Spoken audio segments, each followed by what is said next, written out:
Islam. Islam. All rise. Face to east. 5 fingers on the left, 2 fingers on the right. Feet at 45-degree angle. Recite the Moorish American prayer. Allah, the Father of the universe. Allah, the Father of the universe. Father of love. Father of love. Truth. Truth. Peace. Peace. Freedom. Freedom. And justice. And justice. Allah is my protector. Allah is my Allah is my protector. protector. My guide. My guide. And my salvation. And my salvation. By night. By night. And by day. And by day. Through his holy prophet. Through his holy prophet. Drew Ali. Drew Ali. Amen. Amen. Amen. Islam. Islam. First, I like to rise and give praises to Allah, who's the author, the creator, the governor of the world, almighty, eternal, and incomprehensible. The causeless cause and the rootless root from which all things have grown. To the one who's supreme, most wise, and beneficent. To him alone belongs worship, adoration, thanksgiving, and praise. I say, praise Allah. I give honors to the illustrious Prophet Noble Drew Ali, the last prophet in these days, the founder of the Moorish Science Temple of America, 1913 AD, savior of humanity. I give honors to all true and divine prophets, Jesus, Muhammad, Buddha, and Confucius, etc. I give honors to the forerunner, Marcus Messiah Garvey, for paving the way. I give honors to all past Supreme Grand Advisors and moderators of the Moorish Science Temple of America. In concession, Brother C. Kirkman Bey, Brother F. Nelson Bey, and Brother J. Blakely Bey. I give honors to the past Grand Sheikh and moderator, Brother R. Love Ill, may Allah be pleased. I give honors to the present Grand Sheikh and moderator, Brother R. Jones Bey, and his assistant, Brother P. Chase Ill. I give honors to the Grand National Chairman, Sister S. Russell Dunbar Bey, and her assistant, Brother B. Bell Bey. I give honors to the Grand Governor of the State of New York, and his assistant, Brother K. Richardson Ill. I give honors to our Grand Sheikh in Temple number 34, Brother Y. Cyrus Ill, and his assistant, Brother W. Clendon Bey. I give honors to the chairman, Brother C. Ferguson Ill. I give honors to all the officials of Temple 34, sheikhs and sheiks, members and guests. I give honors to our two flags, the American flag and the Moorish flag, which represents the 5 highest principles known to man: love, truth, peace, freedom, and justice. I give honors to our charter, which give us the right to practice and promote Islamism in America without molestation. I give honors to all the literature and the remedies that the Prophet has brought for uplifting fallen humanity. I give honors to each and every one of you. I give honors to man, because when man honors man, he honors his father, God Allah. Islam? Islam. I'll now take a read from the laws. Salvation, our God, unity. The Moorish Science Temple of America, the Divine Constitution and Bylaws. Act 1. The Grand Sheikh and the Chairman of the Moorish Science Temple of America is empowered to make law and enforce law with the assistance of the Prophet and the Grand Vizier of the Moorish Science Temple of America. The Assistant Grand Sheikh is to assist the Grand Sheikh in all affairs if he lives according to love, truth, peace, freedom, and justice. And it is known before the members of the Moorish Science Temple of America. Act 2. All meetings are to be opened and closed promptly according to the Circle 7 in love, truth, peace, freedom, and justice. Friday is our holy day of rest, because on a Friday the first man was formed in flesh, and on a Friday the first man departed out of flesh and ascended unto his Father, God Allah. For that cause, Friday is a holy day for all Muslims all over the world. Act 3. Love, truth, peace, freedom, and justice must be proclaimed and practiced by all members of the Moorish Science Temple of America. No member is to put in danger or accuse falsely his brother or sister on any occasion at all that may harm his brother or sister, because Allah is love. Act 4. All members must preserve these holy and divine laws, and all members must obey the law of the government, because by being a Moorish American, you are part and parcel of this said government and must live the life accordingly. Act 5. This organization of the Moorish Science Temple of America is not to cause any confusion or to overthrow the laws and constitution of this said government, but to obey hereby. Act 6. With us, all members must proclaim their nationality, and we are teaching our people their nationality and their divine creed, that they may know that they are part and parcel of this said government, and know that they are not Negroes, colored folks, Black people, or Ethiopians. Because these names were given to slaves by slaveholders in 1779 and lasted until 1865 during the time of slavery. But this is a new era of time now, and all men now must proclaim their free national name to be recognized by the government in which they live in the nations of the earth. This is the reason why Allah, the great God of the universe, Noble Drew Ali, the prophet, to redeem his people from their sinful ways. The Moorish Americans are the descendants of the ancient Moabites who inhabited the northwestern and the southwestern shores of Africa. Act 7. All members must promptly attend their meetings and become a part and a partial of all uplifting acts of the Moorish Science Temple of America. Members must pay their dues and keep in line with all necessities of the Moorish Science Temple of America. Then you are entitled to the name of faithful. Husband, you must support your wife and children. Wife, you must obey your husband and take care of your children and look after the duties of your household. Sons and daughters must obey father and mother and be industrious and become a part of the uplifting of fallen humanity. All Moorish Americans must keep their hearts and minds pure with love and their bodies clean with water. This divine covenant is from your holy prophet, Noble Drew Ali, through the guidance of his father, God Allah. Noble Drew Ali, founder, Moorish American Prayer. Allah, the Father of the universe, the Father of love, truth, peace, freedom, and justice. Allah is my protector, my God, and my salvation by night and by day through his holy prophet, Drew Ali. Amen. The Moorish Science Temple of America, Home Office, 2905 5th Street, Southeast Washington, D.C., 20032. Thus, I read the 7 acts from the Divine Constitution and Bylaws. I'll now bring your attention to the Great Meeting is On, Quran Questions for Moorish Americans on page 7. And additional laws for the Moorish Americans by the Prophet Noble Drew Ali. Act 1. Grand chiefs and governors and heads of all temples, all businesses, each said temple must be approved by the Prophet Noble Drew Ali.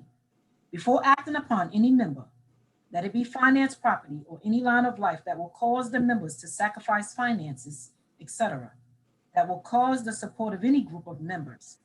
Any former officer that violates these laws is subject to be removed from his office under heavy restrictions, etc., by the Prophet or the Grand Sheikh. Act 2. All members are to attend their adept meetings and their public meetings promptly. If a member is found standing in the meeting period, shall be fined 50 cents on the first case, and on the second, he will be fined $1, which will go on your emergency fund. If members is working, his monthly dues must be paid, and if he has money in the bank, he must subscribe for as much as he is able to the Moorish Uplifting Fund, because it takes finance to uplift the nation. Act 3. It is lawful and divine duty of every good member, if he is able in finance, to aid me in saving a nation, and if he does not, he is an enemy to the cause of uplifting his own people, and justice must catch you. Let it be he or she, according to love, truth, peace, freedom, and justice, as I have the power invested in my hands, and I will have to enforce the law in order to save the nation. Act 4. All members, while making a public speech, must not use any assertion against the American flag or speak radical against the church or any member of any organized group, because we are to teach love, truth, peace, freedom, and justice. Act 5. All members must promptly attend their meetings and send their children to Sunday school, and the teacher must conform himself to the questionnaire, and let every member exercise his 5 cents who is able to do so, because out from Sunday school comes the guidance of the nation. Act 6. With us, all members must proclaim their nationality, and we are teaching our people their nationality and their divine creed, that they may know that they are part and parcel of this said government, and know that they are not Negroes, colored folks, Black people, or Ethiopians. Because these names were given to slaves by slaveholders in 1779 and lasted until 1865 during the time of slavery. But this is a new era of time now, and all men now must proclaim their free national name to be recognized by the government in which they live and the nations of the earth. This is the reason why Allah, the great God of the universe, ordained Noble Drew Ali, the prophet, to redeem his people from their sinful ways. The Moorish Americans are the descendants of the ancient Moabites who inhabited the northwestern and the southwestern shores of Africa. Act 7. All members must promptly attend their meetings and become a part and a partial of all uplifting acts of the Moorish Science Temple.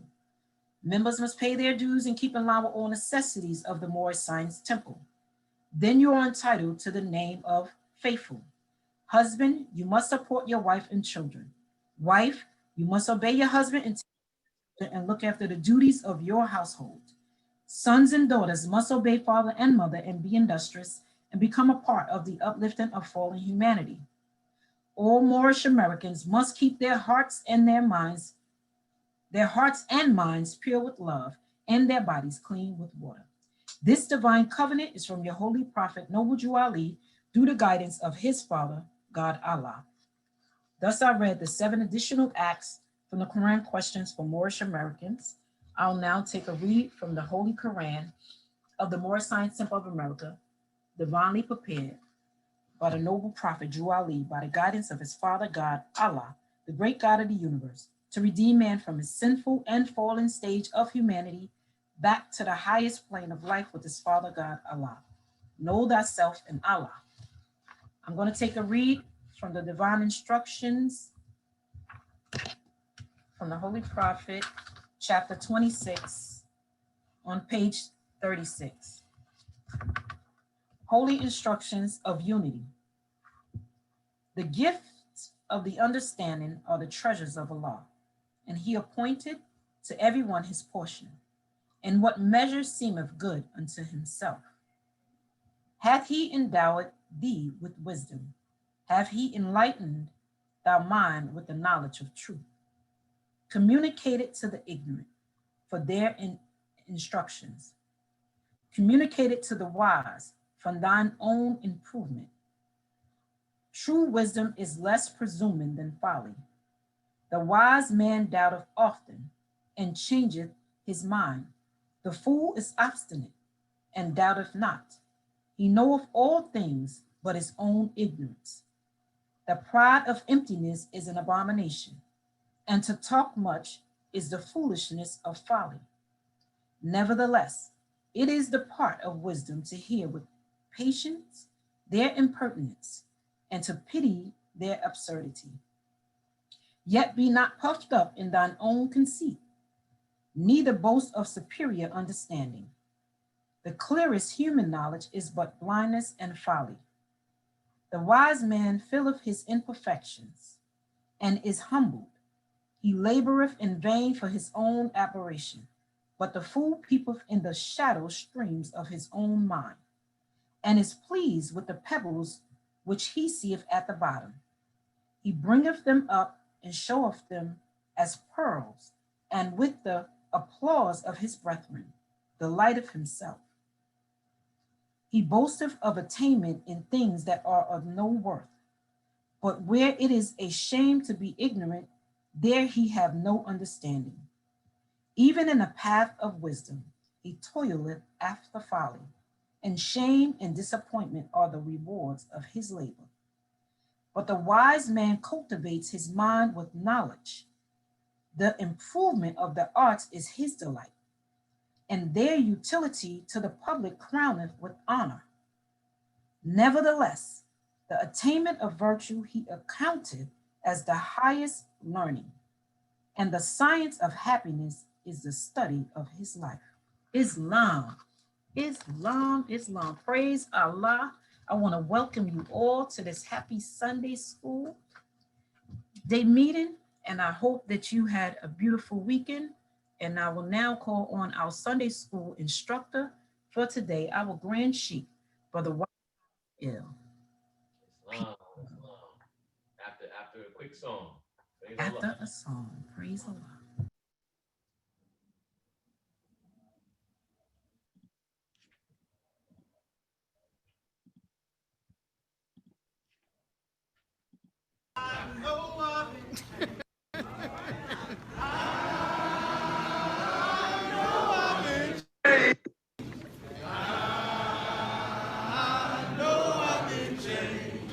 Allah and his angels done sign my name. Early one morning, and it won't be long. Allah and his angels done sign my name. You'll find me sitting on the glorious throne.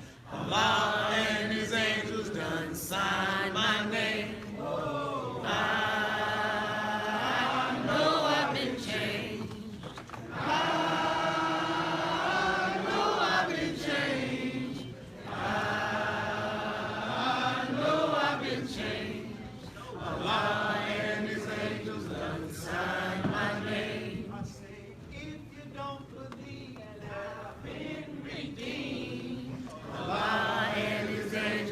Sign my name. Come follow me down to the Jordan stream.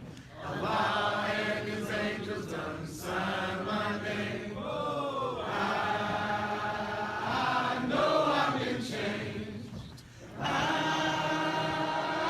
know I've been changed. I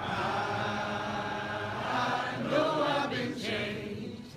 Allah and his angels done sign my name. Well, I think I got the singing true I believe. Allah and his angels done sign my name. Freed us from that mental slavery. Allah and his angels done sign my name. Oh, I know I've been changed. I know I've been changed. I know I've been changed. Allah and his angels done sign my name. Well, the prayer I used to pray, I don't pray no more. Allah and his angels done sign my name. I stand on 7, not on my knees no more. Allah and his angels done sign my name. Oh, I know I've been changed. I know I've been changed. I know I've been changed.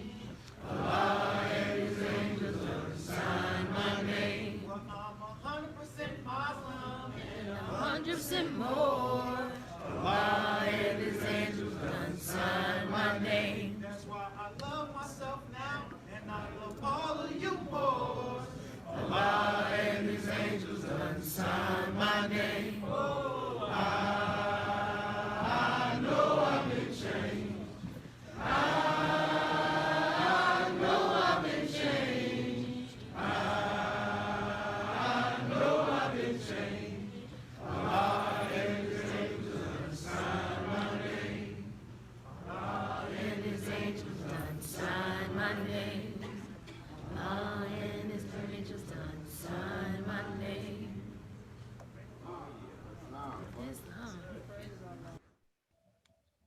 Islam. First, I rise and give praise to the great God Allah, the Father of the universe, the Father of love, truth, peace, freedom, and justice. There is but one Allah, the author, the creator, and the governor of the world, almighty, eternal, and incomprehensible. To him alone belong worship, adoration, thanksgiving, and praise. The sun is not Allah, although his noblest image. He enlighteneth the world with his brightness. His warmth giveth life to the products of the earth. Admire him as the creature, the instrument of Allah, but worship him not. To the one who is supreme, most wise and beneficent, and to him alone belong worship, adoration, thanksgiving, and praise. I say, praise Allah, give high honors to the last prophet in these days, Prophet Noble Drew Ali, the founder of the Moorish Science Temple of America. Prophet Noble Drew Ali said, come and learn the truth about your nationality and your birthrights. We give honors to all of the divine prophets, Jesus, Muhammad, Buddha, and Confucius. I give honors to the forerunner, to the prophet, Brother Marcus Mosiah Garvey, who said, up, you mighty race. You can accomplish what you will. We give honors to all the leaders of the Moorish Science Temple of America, past and present. Giving honors to the first Supreme Grand Advisors and moderators, Brother C. Kirkman Bey, Brother F. Nelson Bey, and Brother J. Blakely Bey. I give honors to the former Grand Sheikh, Brother R. Love Ill, and to the present Grand Sheikh and moderator, Brother R. Jones Bey. I continue honors to the Assistant Grand Sheikh of the Moorish Science Temple of America, Brother P. Chase Ill, to the Chairwoman, Sister Grand National Chairman, Sister S. Russell Dunbar Bey, and to her assistant, Brother V. Bell Bey. I give honors to the Grand National Secretary, Sister I. Moore Bey, and to her assistant, Sister N. Johnson Bey, and to the Grand National Treasurer, Sister S. Jones Bey, and her assistant, Sister J. Arthur Ill. I give a special honors to Sister Arthur Ill's mother, the longtime Grand Sheikess of Temple number 28, Sister H. Graves Ill. I give honor who made her transition a few weeks ago. Praise Allah. And the Moors celebrated the life of the Grand Sheikess, Sister H. Graves Ill, this past Saturday. Praise Allah. May she sail on smoother seas. Islam, and be an example to the Moorish Americans on how to live your life and stay on the path that the Prophet Noble Drew Ali cut and prepared for us. Praise Allah. I give honors to all national, state, and local officials of the Moorish Science Temple of America, giving honors to all grand governors and their assistants and all grand sheiks and their assistants. I give honors to the grand governor here in the state of New York, Brother C. Hurt Bey, to his assistant, Brother K. Richardson Ill. I give honors to our Grand Sheikess Emeritus, Sister E. German Bey, the Grand Sheikess Emeritus of Temple number 34, and to the former Grand Sheik, Brother W. Clendenin Bey, also the former Grand Sheik of Temple number 21, and the former Grand National Chairman of the Moorish Science Temple of America.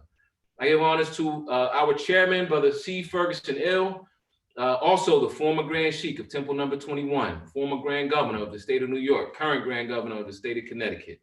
I give honors to to his assistant, Chairman, Sister L. Berry Bey, who we just heard, also the Secretary of Moorish Science Temple number 34. I give honors to her assistant, Sister B. Reeves Bey, and to the Treasurer, Brother T. Barry Bey. I give honors to the other ministers of Temple number 34, Sister C. Seals Ill, Brother El Serrano Bey. I give honors to all of our sheiks, all of our members. I give honors to everyone that's on this call. I give honors to the charter of the Moorish Science Temple of America with its 10 great wonders of the world that the Prophet put aside that gives us the right to teach Islam in America without molestation.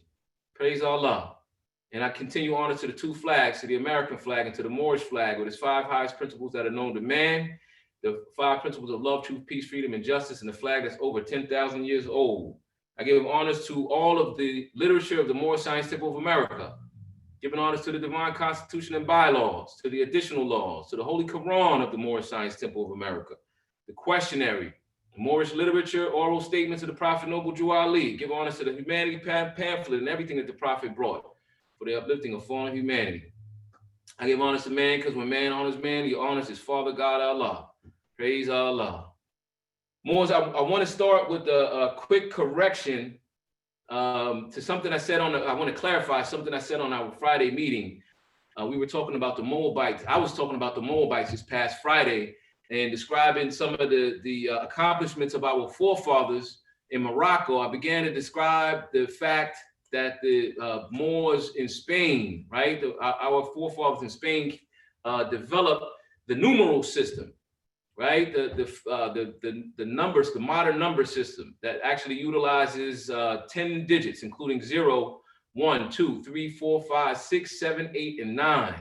But when I started to describe them at the beginning, I believe I described them as the alphabet that was developed in Spain. The alphabet was actually developed by our ancestors, the original alphabet, cuneiform in Sumeria, but that was not done in Spain. I want to be clear. I meant to say, and I believe it was clarified by the description, that the Moors in Spain developed the modern numerical system, Islam. Praise Allah. So I'd like to start, Moors. We want to start our meeting with the holy by going into the questionary. We can go through the questionary questions. I implore the Moors to ask questions if you have questions. The rules of engagement for our Sunday school is that you can actually ask questions at any time after the laws are read, which Sister L. Berry Bey already read the laws. So now we're fully into our Sunday school class. If you have a question for the Zoom format, we ask that you do not unmute your mic and just begin to speak, but instead you you click the raise your hand button on Zoom, and the administrator will let me know that someone has their hand raised, and I will pause and give you the floor so you can ask your question and we can discuss it. Islam? Islam. Praise Allah. So we're going to start off, and I want to remind the Moors when you speak, if you're new to the Moor Science Temple of America, if you're a member of the Moor Science Temple of America, we always give praise and to the great God Allah. We give honors to the Holy and Divine Prophet, Noble Drew Ali. If you're not a member and you want to ask a question and you're not comfortable with saying that at this point, you haven't declared your nationality or taken the Shahadatain, then that is fine, right? We're going to start off. I'm going to read again the Moorish American prayer. We are in the questionary, right? Great meeting is on Quran questions for Moorish Americans. And at the top of the questionary, it has the Moorish American prayer. Allah, the Father of the universe, the Father of love, truth, peace, freedom, and justice. Allah is my protector, my guide, and my salvation, by night and by day, through his holy prophet, Drew Ali. Amen. And so we're gonna go into Quran questions for Moorish children. I'm gonna ask Sister Elberry Bay, Sister Chairman, do you have your questionnaire in front of you, Shikas? Islam, dear brother, yes, indeed. Islam. So I'm gonna ask you if you can to give the answer. I'll read the question. The first question is, who made you? Allah. Who is Allah? Allah is the Father of the universe. Can we see him? No. Where is the nearest place we can meet him? In the heart. Who is Noble Drew Ali? He is Allah's prophet. What is a prophet? A prophet is a thought of Allah manifested in the flesh. What is the duty of a prophet? To save nations from the wrath of Allah. Praise Allah. Who is the founder of the Moorish Science Temple of America? Noble Drew Ali. What year was the Moorish Science Temple of America founded? 1913 AD. Where? Newark, New Jersey. Where was Noble Drew Ali born? In the state of North Carolina, 1886. What is his nationality? Moorish American. What is your nationality? Moorish American. Why are we Moorish Americans? Because we are descendants of Moroccans born in America. And I want to stop right there. And I'm going to look at this question a little bit. And I'm going to ask the Moors. I'm going to pose a question to you. Somebody give me what is anyone that actually has been in the temple for a little while, Temple 34. We've always described this question as an excellent answer for what type of situation. I'm gonna start there, and then I'm gonna get deeper into what is in this particular question to set us up for our lesson today. Where did we say that this is an excellent use? Use the prophet's words, right? Prophet said, every word I speak is spirit, right? So you Moors had better take heed. And a lot of times when we are asked questions about the Moorish Science Temple of America, challenge, that's the big hint about what we understand in the Moorish Science Temple of America. You want to use the prophet's words. When I first joined the Moorish Science Temple of America, I deemed myself to be fairly articulate, right? Intelligent, good common sense, good logic. I can debate well if I feel like I know the truth, and the prophet gave me a treasure trove of truth. So I would take it, I would argue with my own words, right? I go right at it, arguing with my own words. And the chairman, Brother C. Ferguson, would always kick my boots and say, more, you want to use the prophet's words. Right? So I'm going back to this question. What is this question? Answer to this question has a great application where? In what situation? Anyone? I'm going to go to, I don't know if Brother Serrano Bay or Sister Seals will come on the line yet. Islam Gashi, we're here. Islam, Sister Seals, do you remember when we always talked about what this question is excellent for use when answering a particular challenge that will happen to every Moorish American fairly often? I don't know, it might be kind of vague. No, can you repeat? No, just if you can repeat the question, I'll be more than happy. I had stopped with Michaela for a moment. Praise Allah, not to worry. So we're in the questionnaire. Question 14 says, why are we Moorish Americans? And the answer, the prophet gave us the answer that says, because we are descendants of Moroccans and born in America. So to start off, this is the warm-up question, Moors. Anybody jump in? Brother Vocaz, you can jump in here. Any of the Moors, Brother Turner Bay, if you're on the line, jump in. Sister Silza, the question was, what is this answer serve a great purpose? In what situations does this question serve a great purpose on the highways and the byways as a Moorish American?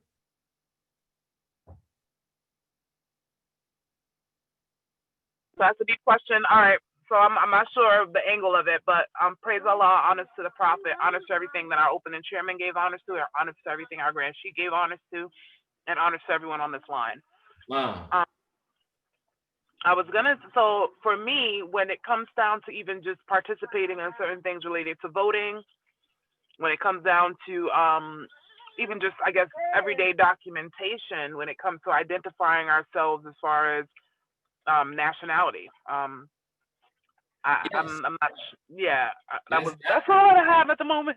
You threw a pretty wide net instinctively and you hit the target. I just want to zero in on the exact use. And I want all the Moors to remember this. I'm going to go to Brother W. Clinton brother, and see if Brother Clinton knows what I'm hinting at. AGS, you there? Islam Grand Sheikh, I'm here. Praise Allah, honor to the Prophet. I'm trying to figure out, I kind of know, but I haven't, I'm trying to figure out what exact angle you're going to, Grand Sheikh. Praise Allah. So let me spell it out a little bit, not to burn up too much time. Have the Moors ever been asked, when you are out in the public and you have on your fez, you have on your turban and you're wearing your garb, you got your pen and your flag, and one of the a foreign Muslim or a foreigner, sometimes they're even a European, American, most times it'll be a Moroccan, right? From the modern day Morocco, from the Kingdom of Morocco, will ask the question, are you Moroccan? Are you from Morocco? Nate, tell me more. Tell me if you've heard that question. Islam, I heard it many times. Are you Moroccan? Are you Turkish? Etc. Islam. And I would tell them that I'm descendant of Moroccans and born in America. But I'm not descendant of the Moroccans they might see today. I'm descendant of the ancient Moabites who founded Morocco. Islam. You know, because a lot of people have been in Morocco since then, a lot of conquests, a lot of different nations, you know, so the average person you see today in Morocco might be an Arab. You know, it's just like I had this conversation with people that I worked with years ago where they was from Egypt, but they was Arabs. And I would ask them, I said, well, aren't you Arabs? They were like, yeah. I said, so basically you're an Arab with Egyptian citizenship, right? They would just look at me. I said, because you're not like the ancient Egyptians from before. It's just like someone that gains citizenship in a country. A Japanese man can gain citizenship in Brazil. Right. But then when someone asks him who he is, it's clearly that he wasn't from there, you know? So I would say that, Grand Sheikh, yes, I've been asked that question many times. Praise Allah, praise Allah. Those are great examples. We also see now, we see Europeans in South Africa, 2-3 generations, and they say that they're Africans, and it's just curious. This gets into it. We want to make sure that the Moors have a clear understanding of the technical thing that Brother Kanenbe just described, right? You know, when two nations kind of mix together, one person from one nation joins another nation, right? So in this question, back to the question, the Prophet gives us a concise answer to the question, are you from Morocco? A lot of times they'll ask, have you ever been to Morocco? You know, do you, and then they try to flip it if you can't answer properly. When I was first in the Moorish Science Temple of America, I used to try to answer, I would say, well, this is Morocco. You know, over here in the United States, this is Morocco. It used to be Morocco and Pangaea, or the Moors and the Mexim, and it gets very convoluted and confusing, and it's harder to win the argument. You just use the Prophet's words. I'm a descendant of a Moroccan, but I was born in America. Ends the discussion immediately. There's nothing that can be argued or debated. It's a concise and clear answer. Are the Moors clear on that? Any comments or questions? Islam, Grand Sheikh, we do have a question, Brother Turner Bay. Islam, that's my Moor. That's exactly what I wanted to hear from Brother K. Turner Bay.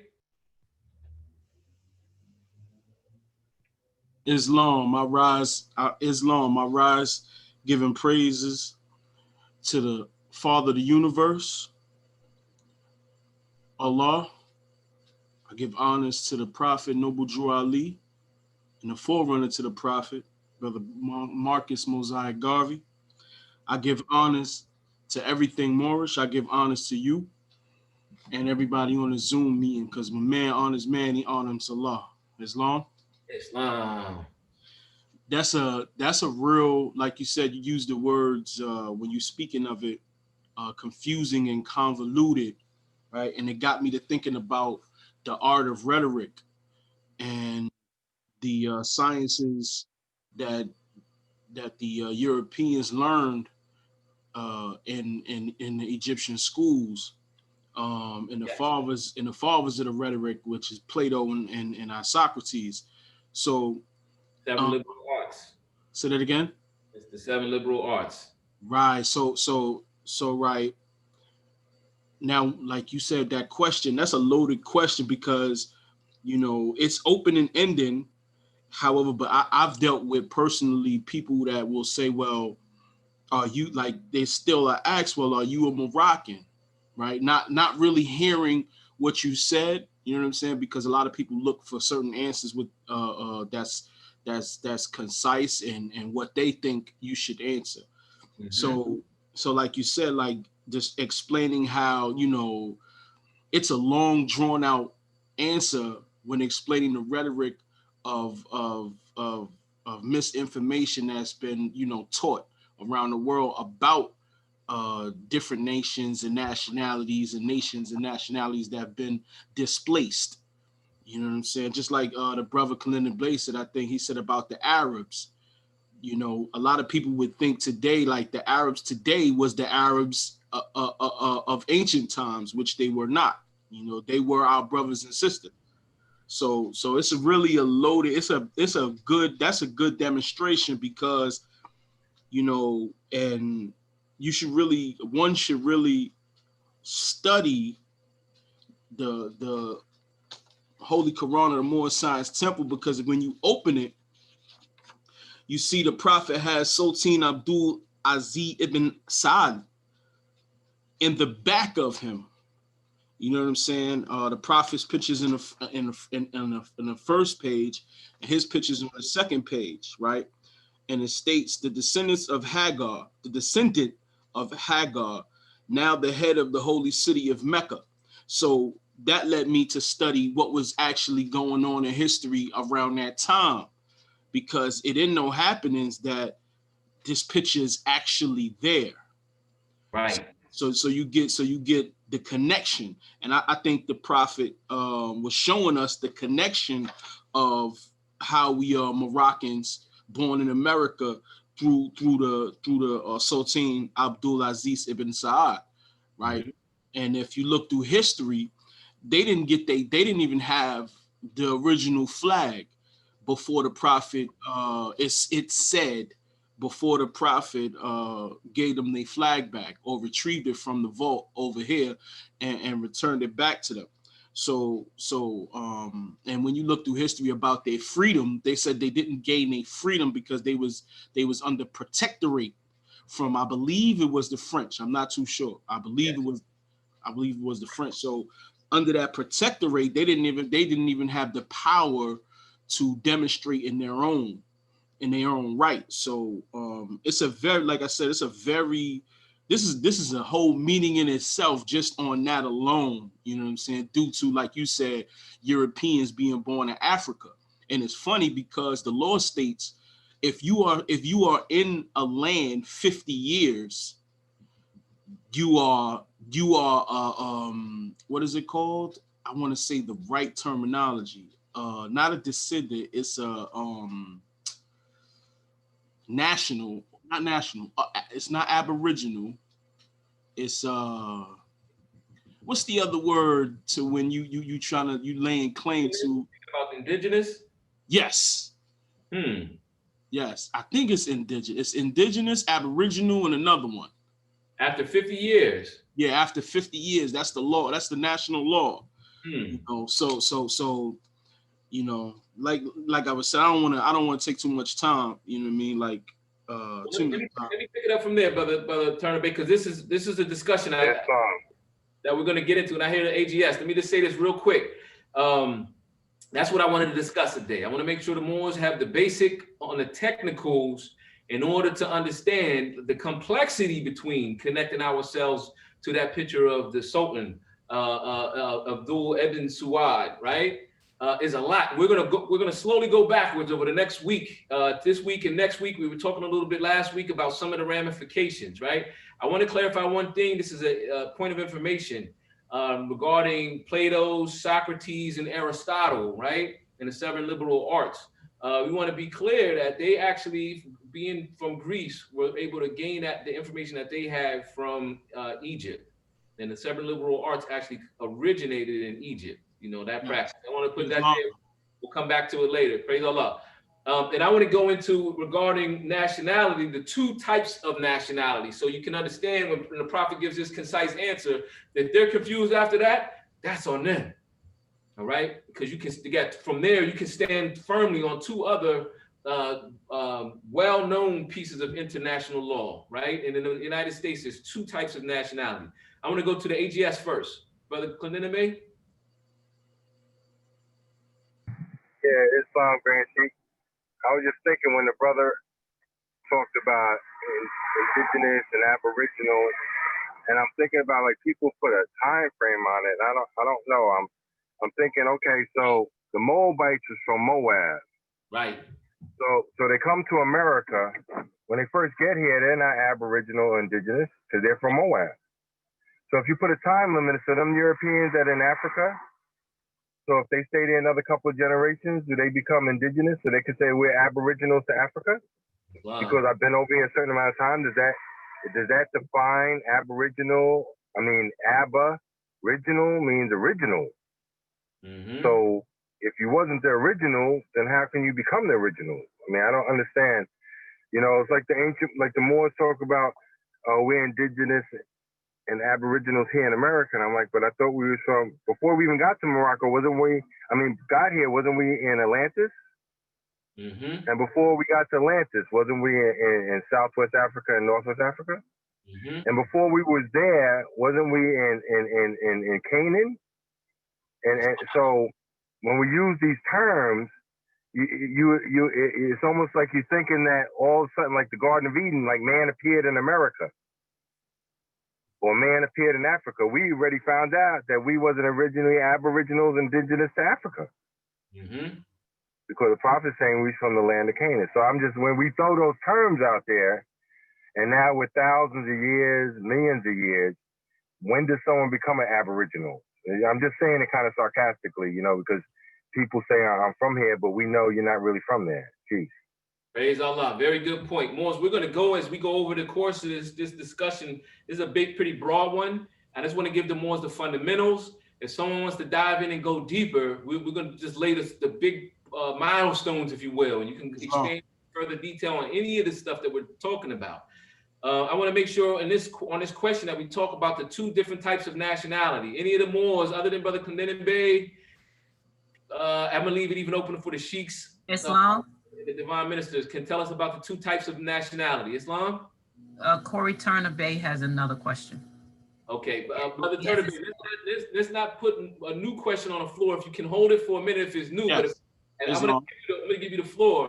If it expounds on the 2 types of nationality, or if it's a quick point, you can do it. But I don't want us to get jammed, because I have a beautiful thing I want to share with the Moors that actually cuts into this. And it's the basis of what I want you to understand. It's going into the Treaty of Peace and Friendship and some other details around it. Brother Turner Bay? No, Islam Grand Sheikh, you could proceed. I just wanted to camel back off what Brother Clinton Bey said and kind of clear up a couple of things. let's come back to that. If you can, Brother Turner Bay, write a note, and I'm gonna leave an area toward the end of the meeting that we can go back into questions and we can retrace certain things. But I do want to make sure we stay on the timeline. Brother Turner Bay, I'm gonna ask you, I'm gonna put you on the spot, and I'm gonna make sure that you are aware of the two types of nationality. Islam. Again, that's another, when it comes to American law, that's another tricky one. So I'm not sure what the line what you're asking. So you know what I'm saying? I'm gonna ask for aid and assistance on it. Okay, I'm gonna go to Brother Serrano Bay, and then Islam. Sister. You have Cleveland, Heidney. Islam, Brother Cleveland on the line. I spoke to him last night on the phone, Brother Cleveland. Oh, peace.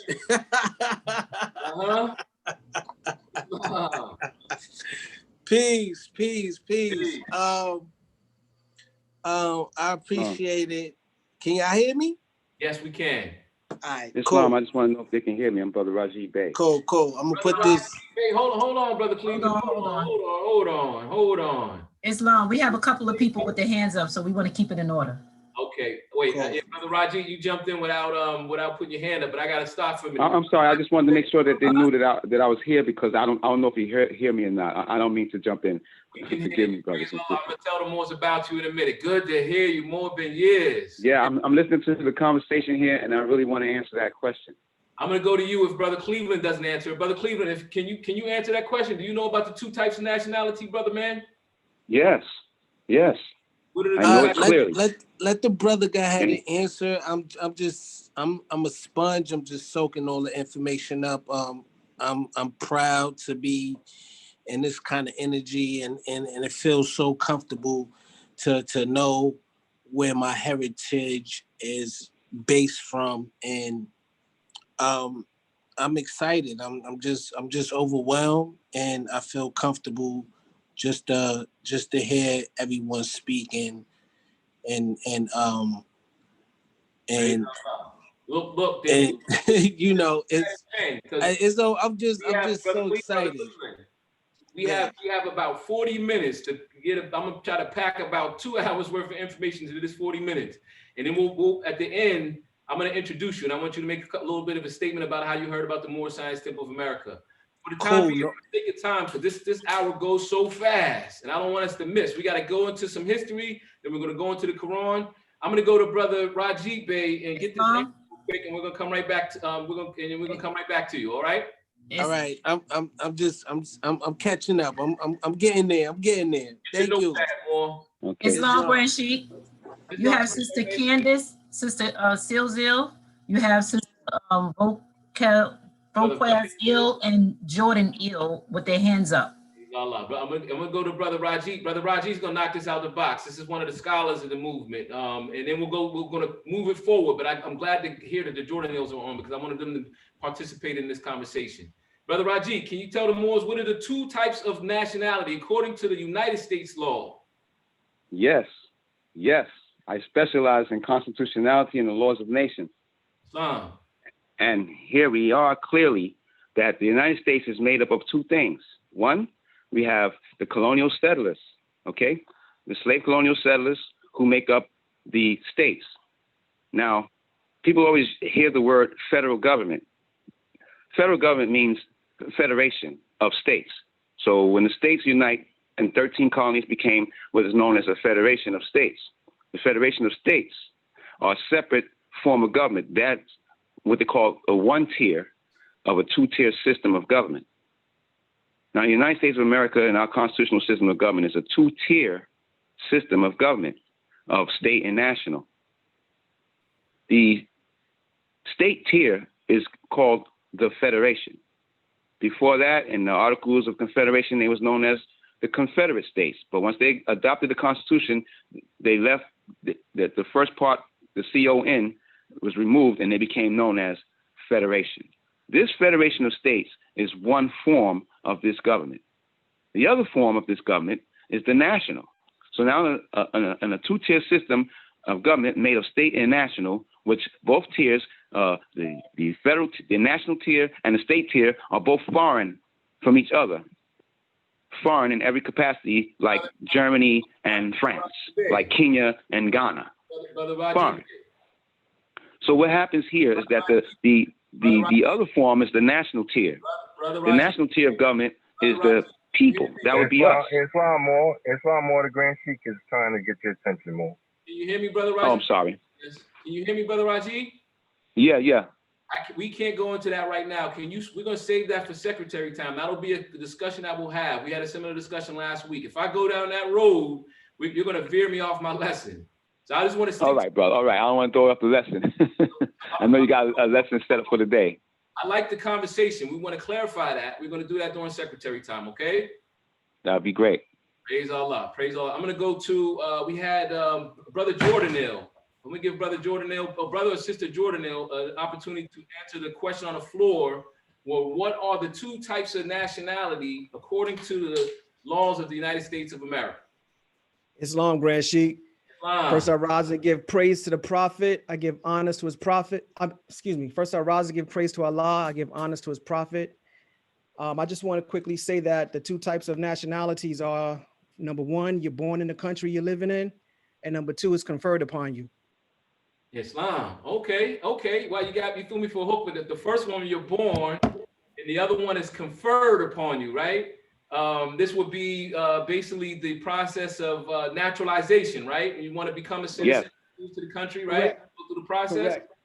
Islam. Yes, Islam. Okay, that is correct. Let's say that the process of naturalization will be a third, right? But there's another one that I'm looking for. He said the first one is to be born. That's just sanguis, just soleil. Just soleil. You're born on the land. I just gave the other one. Yeah. Just so. Just who knows what just solis is? That's of the land. That means of the soil. The word solis means soil. The soil, right? That means you were born in the United States. If your parents were traveling here and they're from another country, but you accidentally were born here, guess what?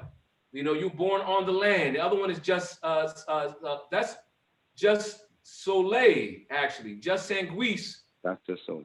Is the blood. It's in your bloodline. Your parents are citizens of the United States of America, and they may have been traveling in another country and they had you in another country. You weren't born on the land, but your parents were already citizens. That's by the blood. I believe it's just sanguis is by the blood, and just soleil is by the born on the land. Islam. Praise Allah. So let's keep going more because we got Paul. I didn't want to be on that question that long. I'm going to go to Sister El Berry Bay. We're going to continue the questions. I want to get to another section in the questionnaire before I get into the lessons that I would like to display. And we have about 4 minutes.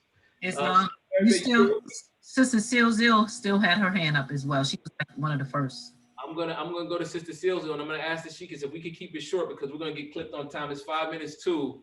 And Brother Cyrus Hill, I'm infamous for going past the 3:30 deadline, but we have a lot to go over. Sister Silzil. I'm just gonna reply when you asked about the citizenship. It was so I definitely know the sanguinis, which is like sangria, if you will, like the blood, very much makes sense. So citizenship versus naturalization, and that was just the route I was gonna head in. And when you were talking about the letters and the numerals, just relating it back to the Roman numerals as they call it are actually Latin numerals, and so they're only used 7 of them. So that's why it's so big within our particular organization, because again, it goes back to that number 7. And with that, I say peace. Praise Allah. Praise Allah. Thank you for that bit of information, Sister Silza. That's beautiful. Sister Berry Bay, let's pick it up from there. Question number 15. You with me, Sister Sheikhs? Yes, Islam, I'm here. I'm with you. Islam. For what purpose was the Moorish Science Temple of America founded? For the uplifting of fallen humanity. Islam. How did the Prophet begin to uplift the Moorish Americans? By teaching them to be themselves. Islam. What is our religion? Islamism. Is that a new or is that the old time religion? Old time religion. What kind of flag is the Moorish? It is a red flag with a 5-pointed green star in the center. What do the 5 points represent? Love, truth, peace, freedom, and justice. How old is our flag? It is over 10,000 years old. Praise Allah. I wanted to stop on this question. We don't have a lot of time. I just wanted to leave the Moors with a thought. Our flag is over 10,000 years old, and the Moors, I was explained that it is called the mother of all flags. The mother of all flags, because of how old it is, it being one of the original flag, right? The term mother of all flags, right? I was thinking about, and this would have been a discussion, but we don't have the time. I was thinking about the nuclear arsenal that we actually have. They have a bomb named the Moab, and it's the mother of all bombs, of all things, right? And that's a play on words. It's actually like flipping something. They always take our stuff and flip it from something positive to negative. The star, the pentagram, the rainbow, right? The all-seeing eye, even. How did you flip the all-seeing eye to make it seem like it's something negative, right? But so they call it the mother of all bombs. I'm gonna have to leave that as something for you to think about. I want to go into this 10,000 years old. Who can tell me what the common understanding of the overall timeline of man is? How far does the common understanding, which is a misunderstanding, right, would take you back to the Garden of Eden? How many years will we say? I'm gonna put Sister Harmony on the spot for this one first, and then I'm gonna see who wants to put their hands up and answer. How long does the common timeline go back from now? Islam, I raise and give praise to the great God Allah, high honors to his prophet, Noble Drew Ali, and everything that pertains to Islam. I'm not sure, Grand Sheik. I'm going to pass this off to the next person. It's a very interesting, we got to have a discussion about time and calendars in general, the different types of time.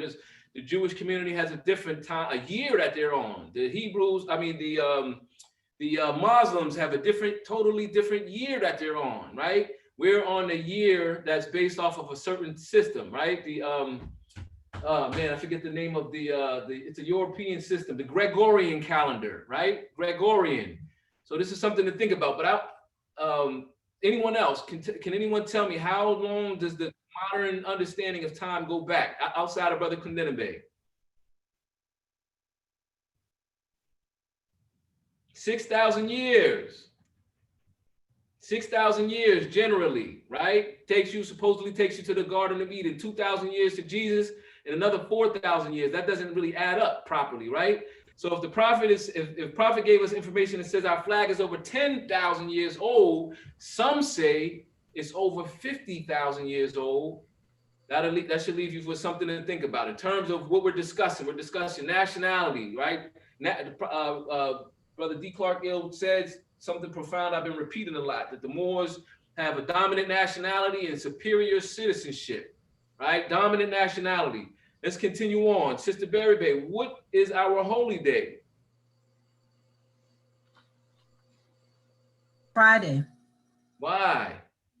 Because Friday is the day on which man was formed in flesh, and it was on a Friday when he departed out of flesh. Who was Jesus? He was a prophet of Allah. Where was he born? In Bethlehem of Judah, in the house of David. Who were his father and mother? Joseph and Mary. Will you give in brief the line, genealogy through which Jesus came? Some of the great fathers through which Jesus came are Abraham, Boaz, Jesse, King David, Solomon, and Hezekiah and Joseph by Mary. Why did Allah send Jesus to this earth? To save the Israelites from the iron hand oppression of the Palestinian nation of Europe, who were governing a portion of Palestine at that time. How long has that been? About 2,000 years ago. What was the nationality of Ruth? Ruth was a Moabitess. Look at that. Ruth had a Moab nationalities. Interesting discussion that we don't have time for. What is the modern name for Moabites? Moroccans. Moroccans. We talked about it on Friday. To be a Moroccan is to be a Moabite. Where is the Moroccan Empire? Northwest of Maxim. Northwest of Maxim. What is the modern name for Maxim? Africa. What is the title given to our ruler in Morocco? Sultan. I was going to ask here to ask the Moors, what's the difference between a sultan and an emperor, right? Because we're going to be talking about a sultan very shortly, right? That's something for you to look up and find the difference on your own. What's the difference between a sultan and an emperor?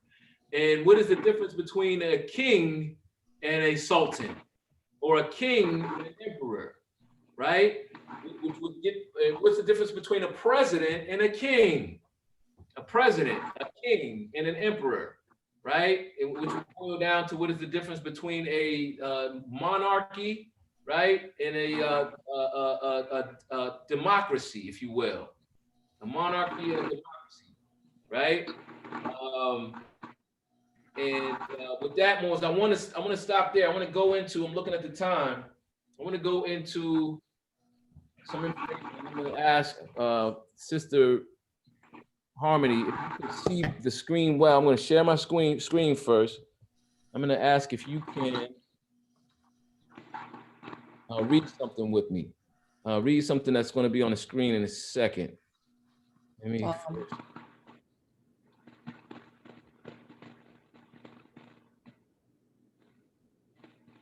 If I can get it loaded on the screen. Hang on one second. Let me try that again.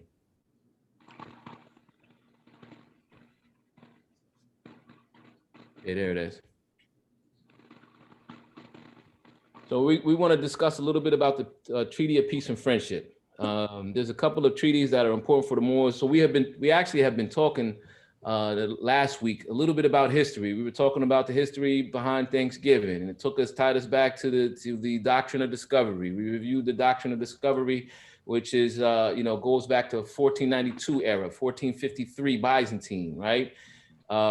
And then Thanksgiving began shortly before the formation of the United States. So we want to add some more information into that before next week. I want to go back and go into some of the ancient Muslims, the Moors in ancient times, but I want to take it one step at a time. So this Treaty of Peace and Friendship is something that all Moors should be familiar with. And we don't have time to go over the definition of a treaty, what it means to be ratified, right? What the meaning of sovereignty is, which is important in there's a misunderstanding about what this treaty represents and how it can be utilized, right? And there's some additional treaties that the Moors want to familiarize yourself. Also, the Sundry Act of 1790, right? I wanted to get into that story. There's not a lot of time. The Peace of Westphalia, the Treaty of Jeddah, right? I mentioned the Treaty of Jeddah a lot, the Doctrine of Discovery and the Barbary treaties, right?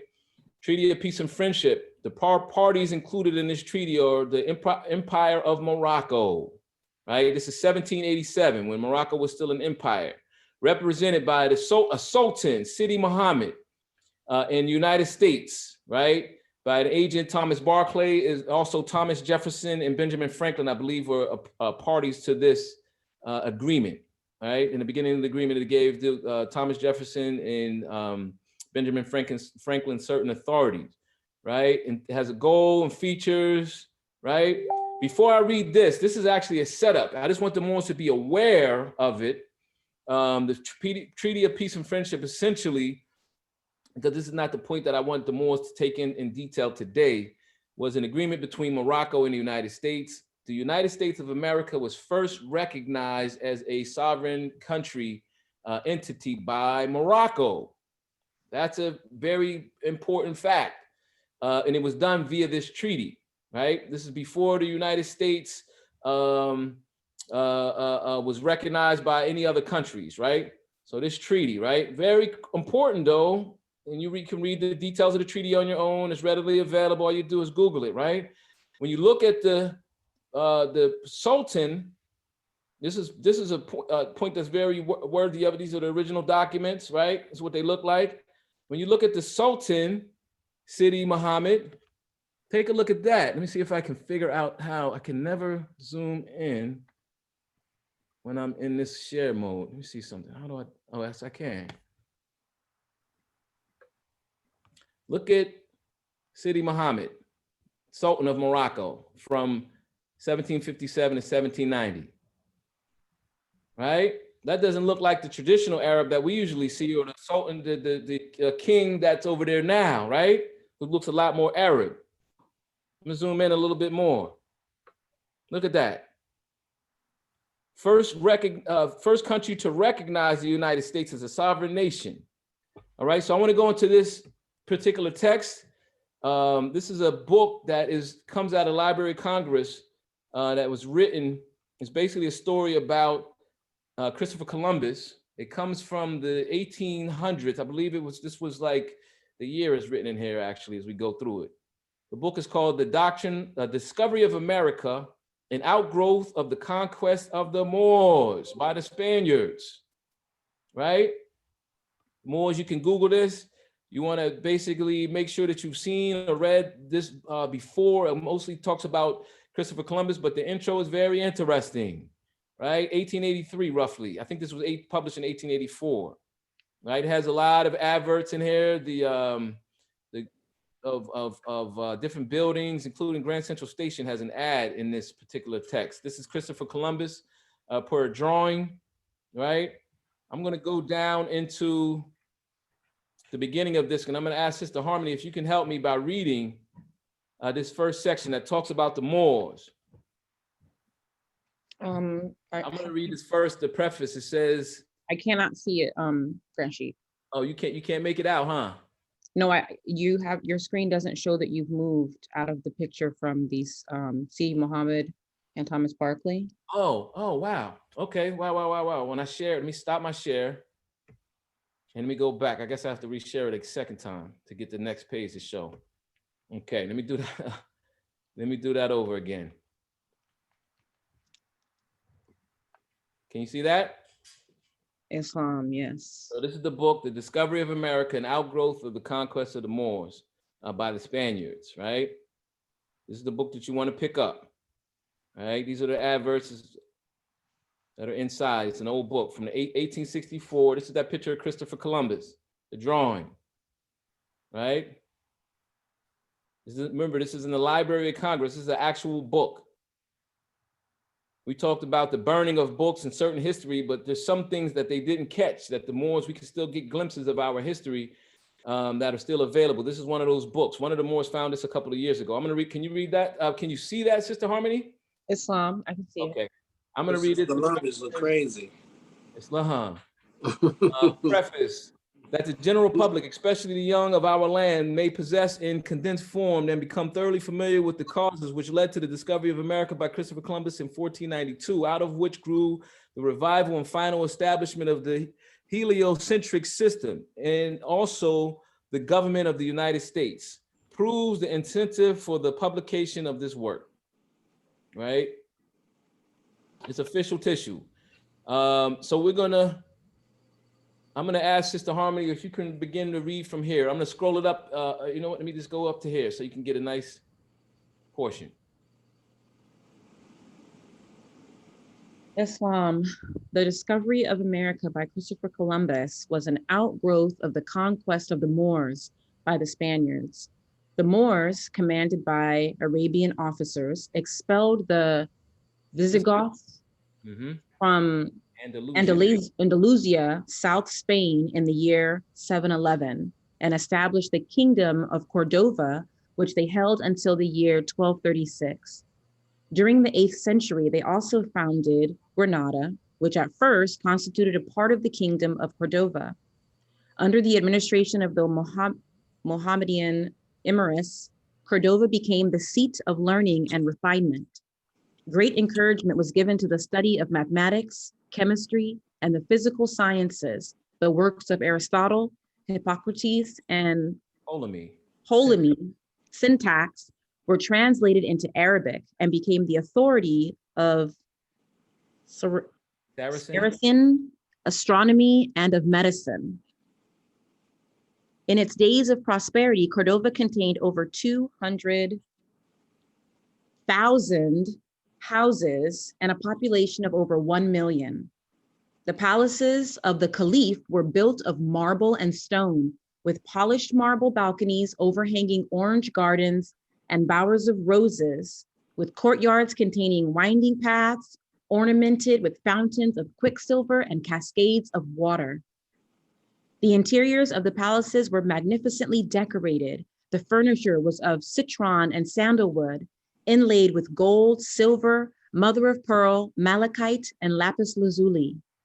In the year 1236, King Alaham made Granada the capital of his new kingdom of Granada, encompassing the city by a massive wall, surmounted by over 1,000 towers.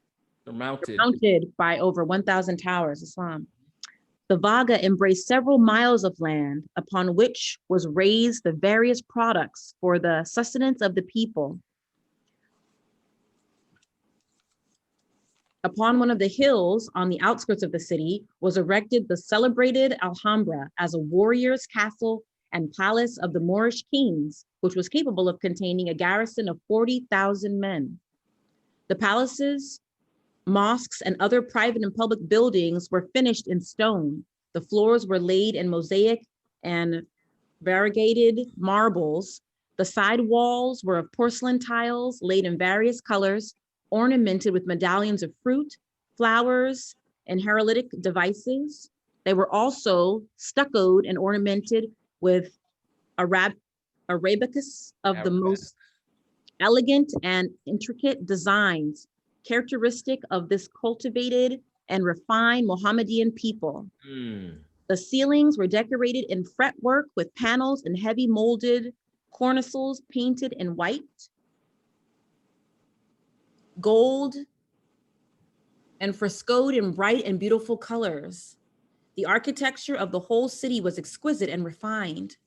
The beauties of Granada were likened unto a marble vase of pure gems, overflowing with dewdrops, sparkling in the rays of the morning sun. The Moors were a cultivated people, living in Asiatic luxury within an atmosphere of scholarly attainment and exquisite refinement, speaking the highest order of mellow, entranced Arabic, extremely fond of dress, and possessing an enduring passion for ornaments. The armor of the Moorish cavaliers was encrusted with gold and silver, chased in elegant designs. The sheaths of the scimitars were richly enameled, and the blades of Damascus steel were elaborately embezzled, and their belts were inlaid with ornamental figures in enamel. Islam, Sister Harmony. I'm going to slow down on this part. I want to read this again.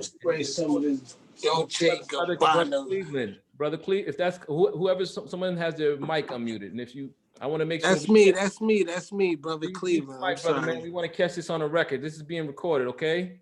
I'm sorry. Your reaction. I didn't even know I was being. Hold on. Your reactions are the same reactions that we all have, and that's the correct reaction. But I just want to get this on the record, and we're on the timing, okay? Yes, brother. Okay, brother. Praise Allah. Sis Harmony, let me read this last part. It says, the armor of the Moorish cavaliers was encrusted with gold and silver, chased in elegant designs, with sheaths of the scimitars. The sheaths of the scimitars were richly enameled, and the blades of Damascus steel were elaborately emblazoned, and their belts were inlaid with ornamental figures in enamel. The Arabian steeds of the Moorish chivalry were gorgeously caparisoned in rich velvets of various colors, ornamented with gold and silver, and interwoven with silk and braid. The women of Granada lived in the height of luxury and magnificence. They wore anklets, bracelets, earrings, and girdles of gold, wrought with exquisite art and delicacy, studded with diamonds, rubies, emeralds, and other precious gems. Their long and luxuriant hair flowed in tresses beautifully decorated with precious stones, neatly set in gold and filigree. Their figures were of classic mold. They were finely formed and fully developed, and their physical beauty was entrancing. They were graceful in their manners, fascinating in their conversation, and their bright sparkling eyes and teeth of pearly whiteness glittering through ruby lips gave to their countenance an expression of sweet, sympathetic, and enduring love. The Moors and Spaniards took great delight in waging partisan war upon each other. The attack made by Abdul Hassan, December 26, 1481, upon the fortress of Zahara and taking of its people prisoners resulted in the Marquis of Cadiz storming and taking at the dead of night the Moorish castle of Alhama, right? Upon the Spanish troops rallying to defend Alhama from being reconquered, the news reaching King Ferdinand and Isabella. Moors, we know this is getting into the end where the story transitions over into Christopher Columbus. The news reaching King Ferdinand, he made immediate preparations and hastened on to take charge of the army. And Isabella followed him and soon joined him at Cordova, right? Ferdinand and Isabella had long awaited a pretext for inaugurating a Christian war of extermination against the Mohammedan Moors and the wealthy Jews residing in the Moorish kingdom. The marriage of Ferdinand and Isabella consolidated the Spanish Empire and destroyed the factions, which enabled them to bring into the field of war the troops of Castile and Aragon and their dependencies for the prosecution of their Christian faith. And I'm gonna stop right there because the story continues and goes into the story of Christopher Columbus, and you can read that on your own. But I just wanted to point that to the Moors, where you can see a glimpse of the Moorish history as found in a text that is readily, available for you to study on your own. Like I said, it's kept in the Library of Congress, and it was written in the year 1883 and published probably in 1884. Any questions or comments before we go into the Holy Quran? Islam, yes, Grand Sheikh, we have a question by Brother Turner Bay. Islam, Brother Turner Bay.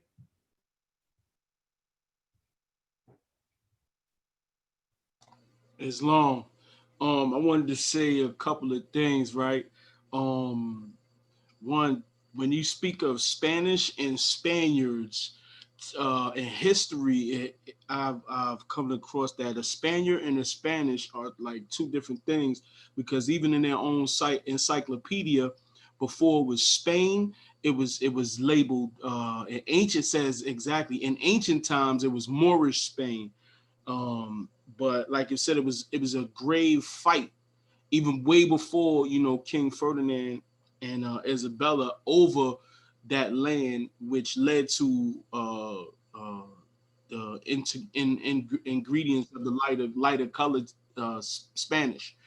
Also, I wanted to say that the Just Soleil and Just Sanguinis is also represented by our flags.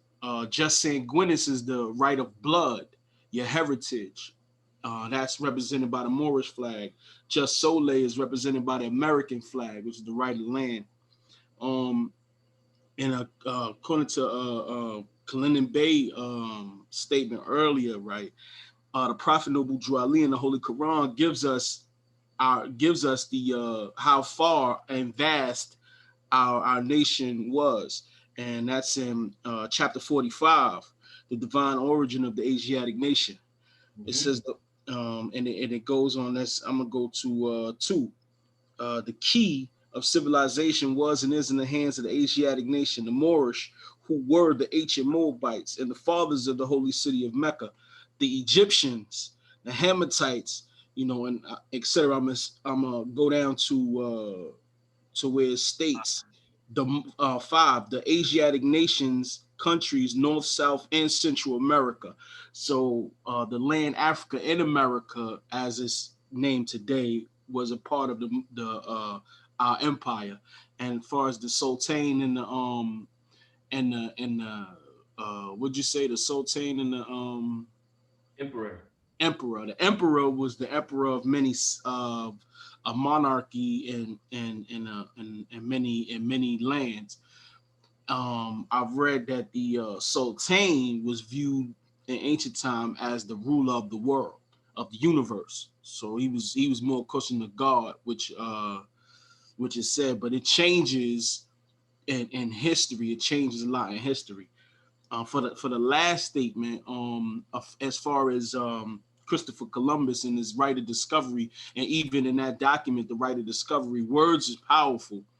And like you said, their fathers is the fathers of rhetoric, which was the level of attainment which they attained in Egypt, which Alexander the Great was angry that he couldn't attain prophethood. So they raided Africa. So, but as far as the statement of them, right, the right of discovery in international law, it states that no one has the right to claim otherwise. So that's why they were very, very smart in using right of discovery. So it cannot be challenged ever in international law. It'll take the will of Allah to actually, dispel that right of discovery as they use in accordance with their international laws. Islam. Praise Allah. You said a lot there, Brother Turnabay, and I'm going to pick some of it up in the question and answer time. And we're going to entertain that statement made by Brother Rajib Bey as well. I just wanted to backtrack just a couple of the points that are, and I can appreciate everything that was said. When you look up emperor and sultan, right? Emperor is traditionally used by Christian nations more often, and it's similar to sultan. Meaning that a ruler that actually has sovereign power over several different kingdoms, if you will. And sultan is more traditionally Islamic. But the sultanate actually sits below the caliphate. I wanted to just point that out to you. You want to remember the caliphate.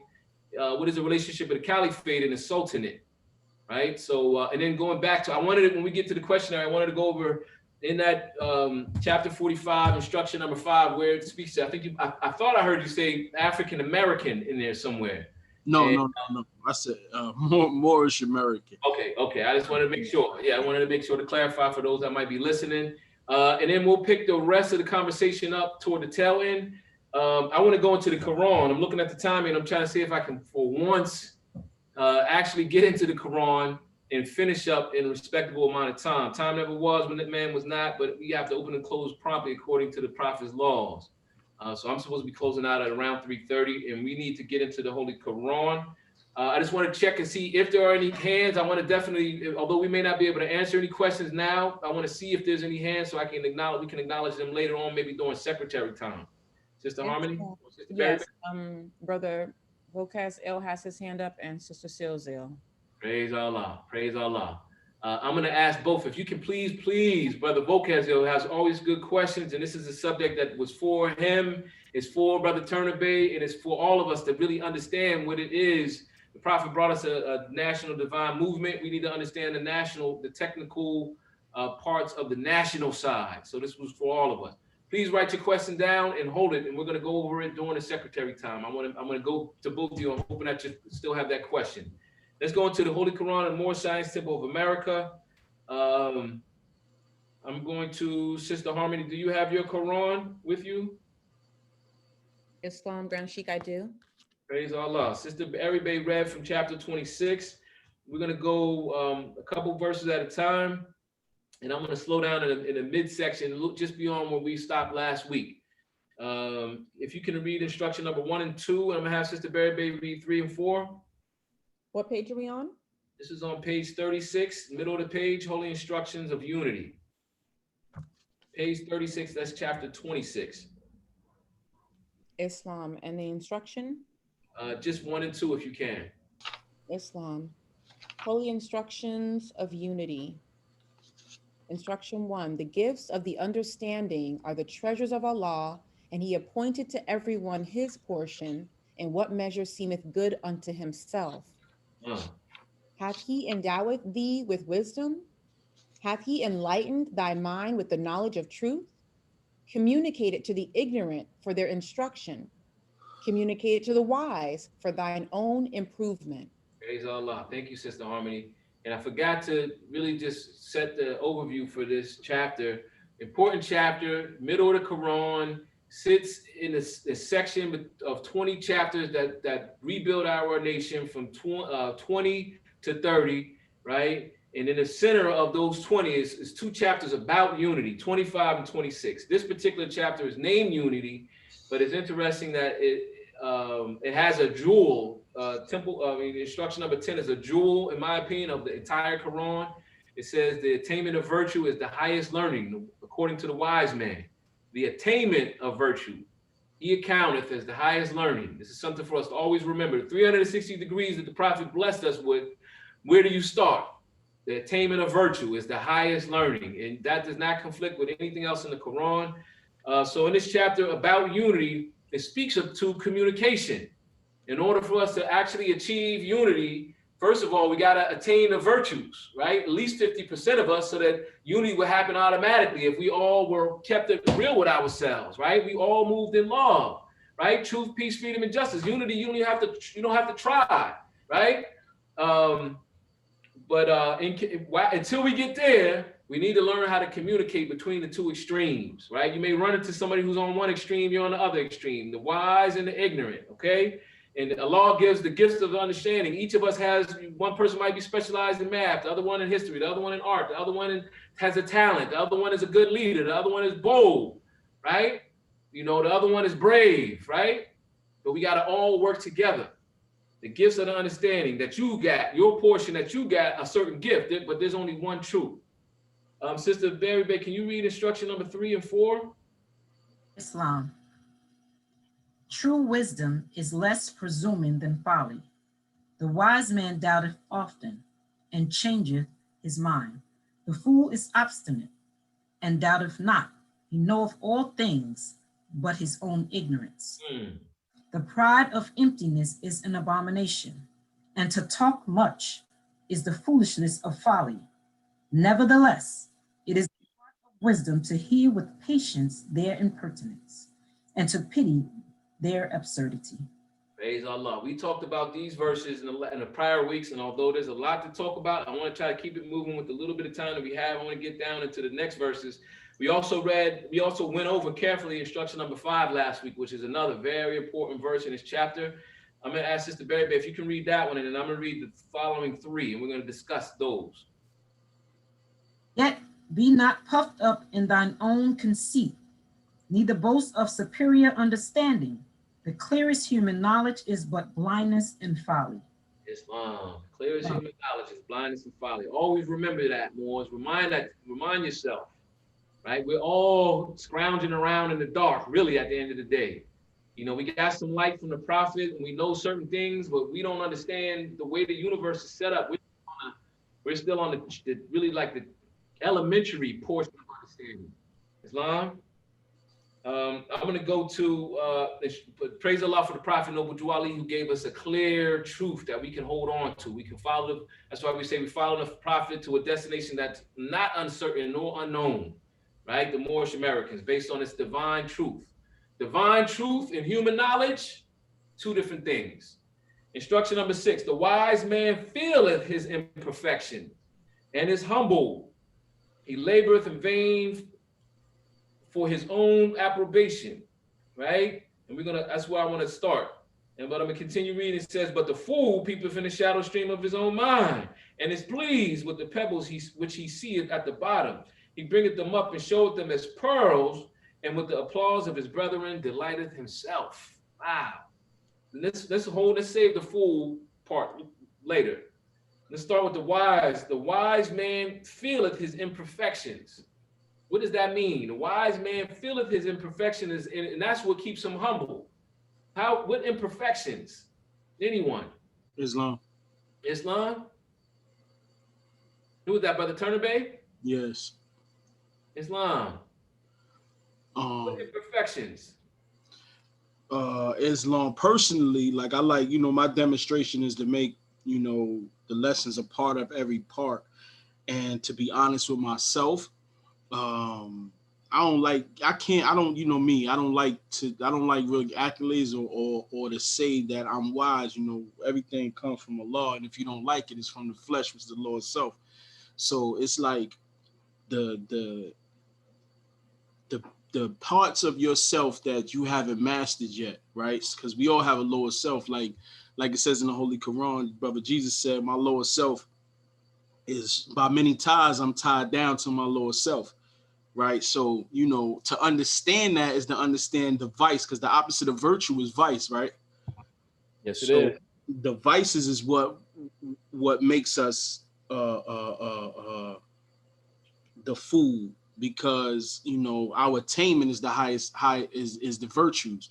So whenever we fall victim to the lower self and its vice, that's when we're being a fool. But in conversations, everybody in life has been a fool at one time or another. That's just like a human experience. You know what I'm saying? So the humbleness is is the consciousness. To me, is the consciousness and knowing in your own follies, is just acknowledging your own follies and be like, yo, I ain't perfect. You know what I'm saying? So, you know, and just, you know, not being puffed up in our own conceit, as it says. Like you say something, but you talking like a fool to a wise man, and not knowing that you're really the fool, because you're not humble. You don't recognize your own vices or your own follies, you know. So Islam. Yeah. Praise Allah. I will point out in the Quran it has a binary, right? Binary. Look up the word binary, right? It's basically symmetric in the fact that it says in all the world there's truth and falsehood, right? It talks about the higher self and the lower self, the wise man and the fool, and the characteristics of each. It talks about the opposite of cruelty is charity, right? And it also talks a lot about vanity. The opposite of vanity is humility, right? And so humility is something that we definitely, like Brother Turner said, we should strive for. I'm going to read from chapter 36, instruction number 1. It says, and this is holy instructions from the prophet, know thyself, know yourself, right? The first verse says, weak and ignorant as thou art, O man, humble as thou oughtest to be, O child of the dust. And then it asks, would you raise your thoughts to infinite wisdom? You know, can you raise your thoughts to infinite wisdom? As ignorant as you are, as humble as you should be, that you were made out of the dirt, you know, of the earth. And remember in the Holy Quran, the story of Adam, Iblis, the angel who challenged Adam, right? Our ancient father, you know, our ancient forefather, he said, he's made out of the dirt. I'm made out of fire. Why do I got to bow down to him?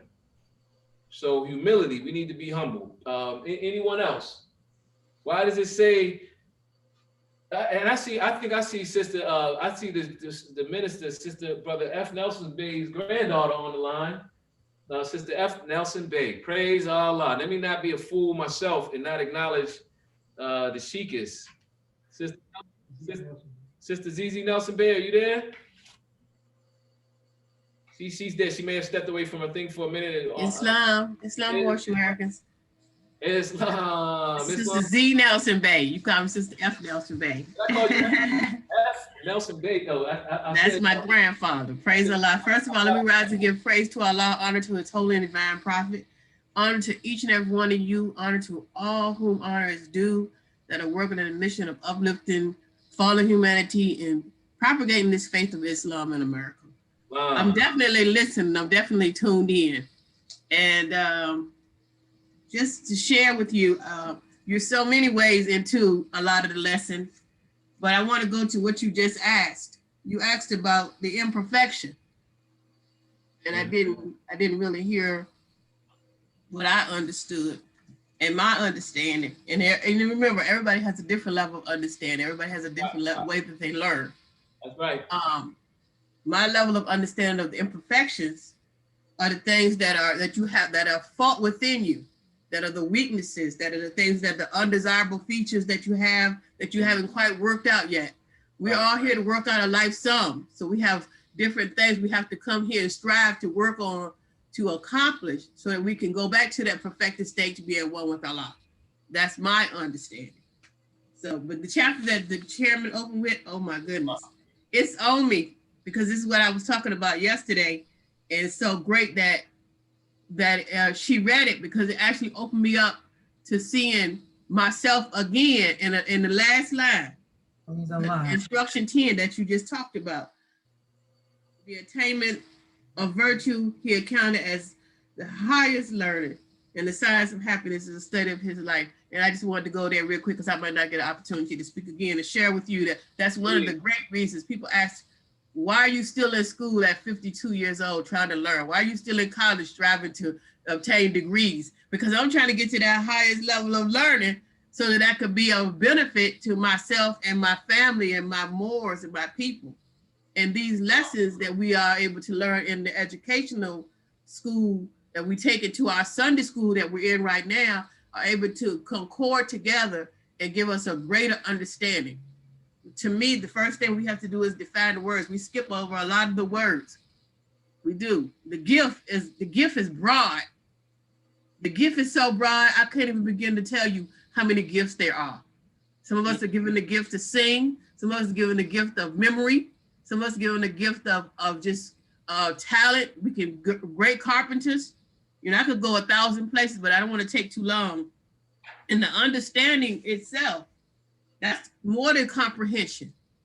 So I can go through the whole chapter and we still be on instruction number 1. So, but just to share my little portion, you know, praise be to Allah for that. And just to say that, yes, I'm definitely in tune. I'm hearing everything that's going on. I'm at page 5 of my notes, so I'm taking a lot of notes. I'm definitely learning. And I thank you for allowing me to share, but anything else I can bring to the table, most certainly I will. Peace. Praise Allah. Praise Allah. Islam. Peace. Now, I wanted to first clarify, I meant to say, I thought I said Brother F. Nelson Bey's granddaughter. Of course, I know Sister Zizi. They call it Zizi, affectionately known as, I think the Z is for Zelfa. That's correct. Zelfa Nelson Bey. Praise Allah. Thank you so much. My father is Brother M. Nelson Bey, Brother Mohammed Nelson Bey. Islam. My grandfather is Brother F. The F is for Frederick. And your sister is Kay Nelson Bey, right? Yes, Sister Katrine. I have 5 sisters. Wow. Praise Allah. And 2 brothers, all of us Nelson Beys. Of course, I met Sister Kay and Brother M. Nelson Bey, the Mufti, who sits in front of the Moorish flag. Well, I see him in front of the Moorish. That's Brother R. Nelson Bey. That's Brother Ravana Nelson Bey. Okay. My brother Muhammad Nelson Bey Jr. He's a Mufti too. He passed for him in January of this year. Right, I remember. Praise Allah. Praise Allah. Thank you so much for that. I'm so glad that my parents saw fit to bring us into this holy and divine movement. And I can't thank them enough for keeping us here. Seriously. We did a whole lesson on Moorish Home number 1. I believe was that last week? No. I missed it. 2 weeks ago. If you go into the YouTube, you can find the lesson. There was that newspaper article where they showed the Moors down on the farm. I forgot to post a picture. I think that was Brother Nelson Bey with the cow. He was milking the cow. There's a picture in there. I didn't even realize it until I went to go over it that Sister Basharis is captured in one of those photographs. Sister Basharat. They call her, the pronunciation, the way the writers of the article, they spell her name differently. We have it spelled as, Sister Warner Bey had me put it in as Basharis, but they put Bey Sharis or something like that was in it. But she's in that. There's a video from 2 weeks ago, 2 Sundays ago. We did a. I would definitely check it out. I don't want to take up time from the Sunday school, but I would most definitely check it out. Praise Allah. Praise Allah. Thank you, Shikas. You made me think of when you said the talents, the gifts of the understandings on chapter on soul, instruction number 5. It says, search it, the soul, right? By its faculties, know it by its virtues. They are more in number than the hairs on your head. Right. The stars of heaven are not to be counted with them. So those imagine that. You know how many stars there are in the sky, how many hairs there are on your head? Right. Even if you shave all of your hair off, you still have hair follicles underneath there. You cannot possibly sit and count all of them. Praise Allah. Praise Allah. Thank you, Sister Shikas. Anyone else before we close out? Actually, I want to go see if I can get a couple, speak to 3 of those verses. Be not puffed up. Let's move on to the next portion. The wise man filleth his imperfection and is humble. He laboreth in vain for his own approbation. But the fool peepeth in the shadow stream of his own mind, and is pleased with the pebbles which he seeth at the bottom. He bringeth them up and showeth them as pearls, and with the applause of his brethren delighteth himself. What do the Moors have to say about that? Have you seen that before? What does it say to you? Have you been in that position before? Have you played that role? The fool, right? Where the wise man sees his imperfection, the fool is obstinate, right? Right? It says, but the fool peepeth in the shadow stream of his own mind. What do they mean by that? Peepeth in the shadow stream of his own mind and is pleased with the pebbles which he seeth at the bottom. I'm going to go to Brother W. Clinton to round this conversation out a little bit. I know that might be a curveball for the Moors. Or Brother Ferguson Hill. What does that mean?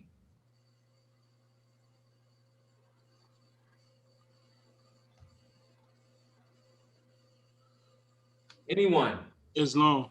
Brother Turner Bay. Like I said again, you know, I apply it to my own life. You know, at one time I was in a conversation, and you know what I thought was correct wasn't correct as far as what I was stating, and you know, I was feeling good. It was the feeling that I knew something.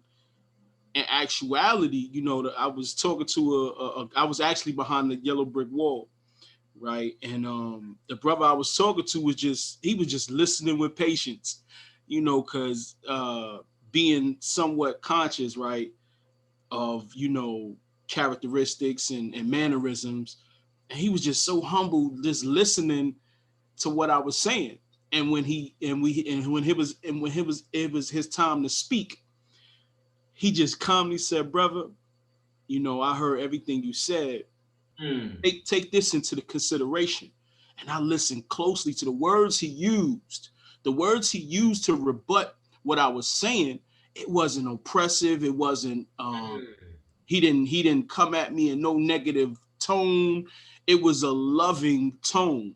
Because in his mind, and I had a conversation with him later on. In his mind, he's saying this is a brother, you know, that's seeking for knowledge, and the knowledge he sought, he thought was the highest of knowing what he thought he knew.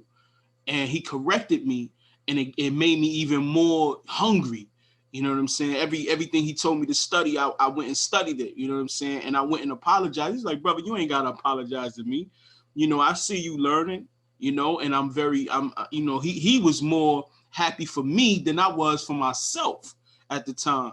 So that's one of my foolish moments. So what was the other one? That was a great example. I wanted to say this in closing, brother Turner Bay, and we're gonna pick up a conversation toward the end. Brother Clendenin Bay, actually, something came to my mind, brother, a lesson that Brother Clendenin Bay shared with the Moors.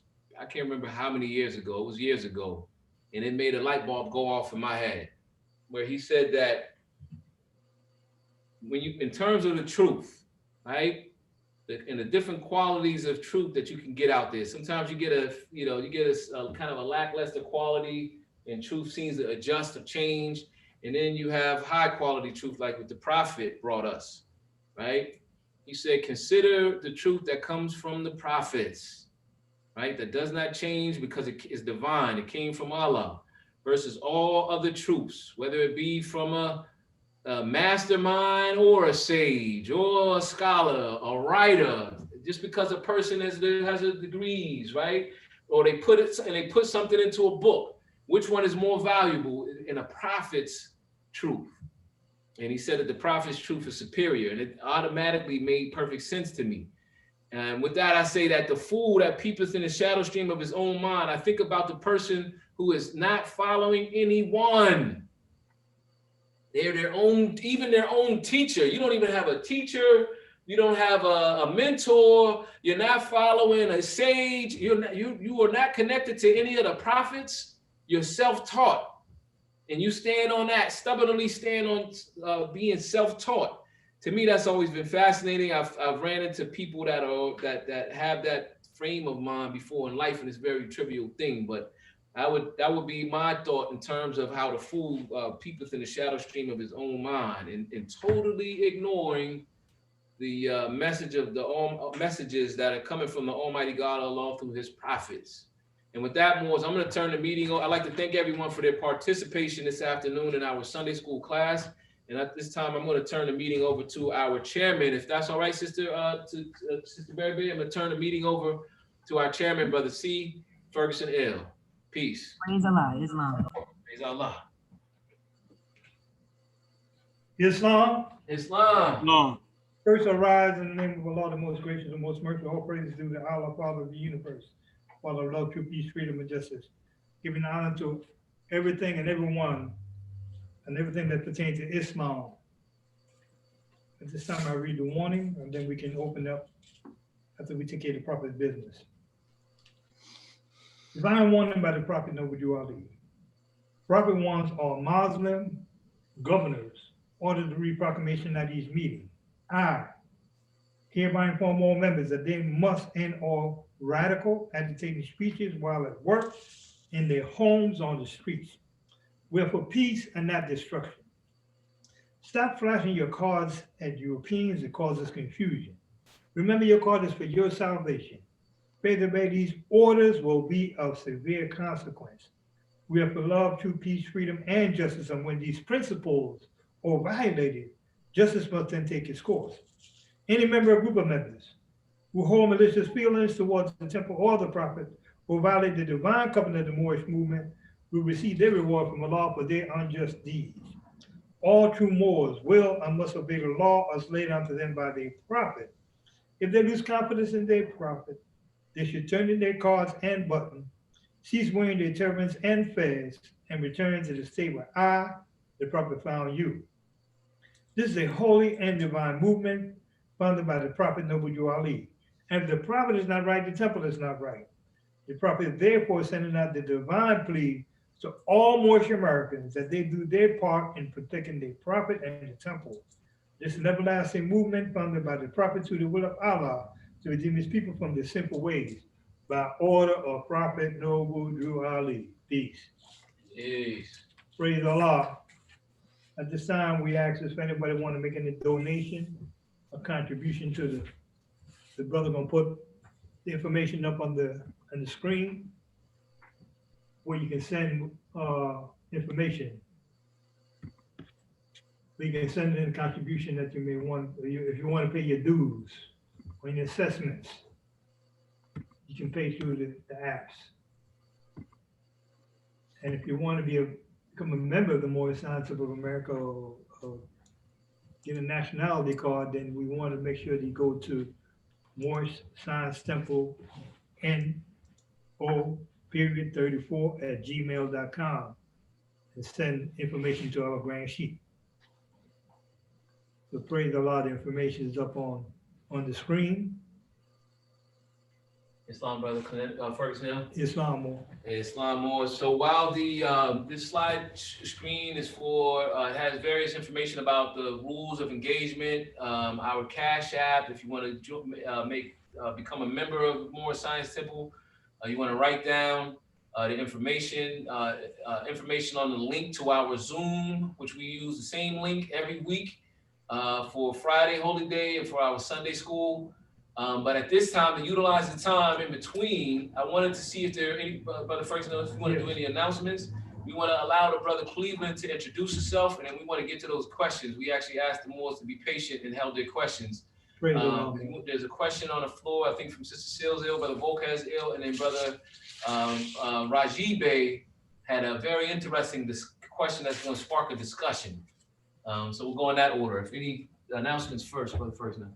Is there any announcements? Islam. Brother Turner Bay. Islam, I want to announce I have a guest on the line. Sister Paris Covington. Praise Allah. Praise Allah. Welcome to the Moorish Science Temple of America. Thank you. Welcome, my sister. Sister Paris, you have any questions on what you heard? Not just yet. All right, you can write them down and bring it up the next time. Thank you. No problem. What city are you in, Sister Paris? I'm in Los Angeles. Oh, praise Allah. Praise Allah. Praise Allah. Mm-hmm. And Brother Cleveland? Islam. Yes. I got a few questions. Okay, first, tell us a little bit about yourself. How did you hear about the temple? What do you know about the temple, and where you calling from? That's dope. Okay, so I've been studying a lot about who I am, right? I'm trying to figure out where my heritage is from. And I was on YouTube at one point in time, and I ran across this brother named Dolo. King King of the Moors. Yes, sir. Yes, sir. And I reached out to him and he gave me some information that I needed to further further investigate. I lost contact with the brother and I kind of fell out with, you know, that course. But during that time, I'm like, you know, I don't feel right not knowing who I'm truly, where I stand, right? So, and I knew it was more than just connecting with somebody that knows what they're talking about instead of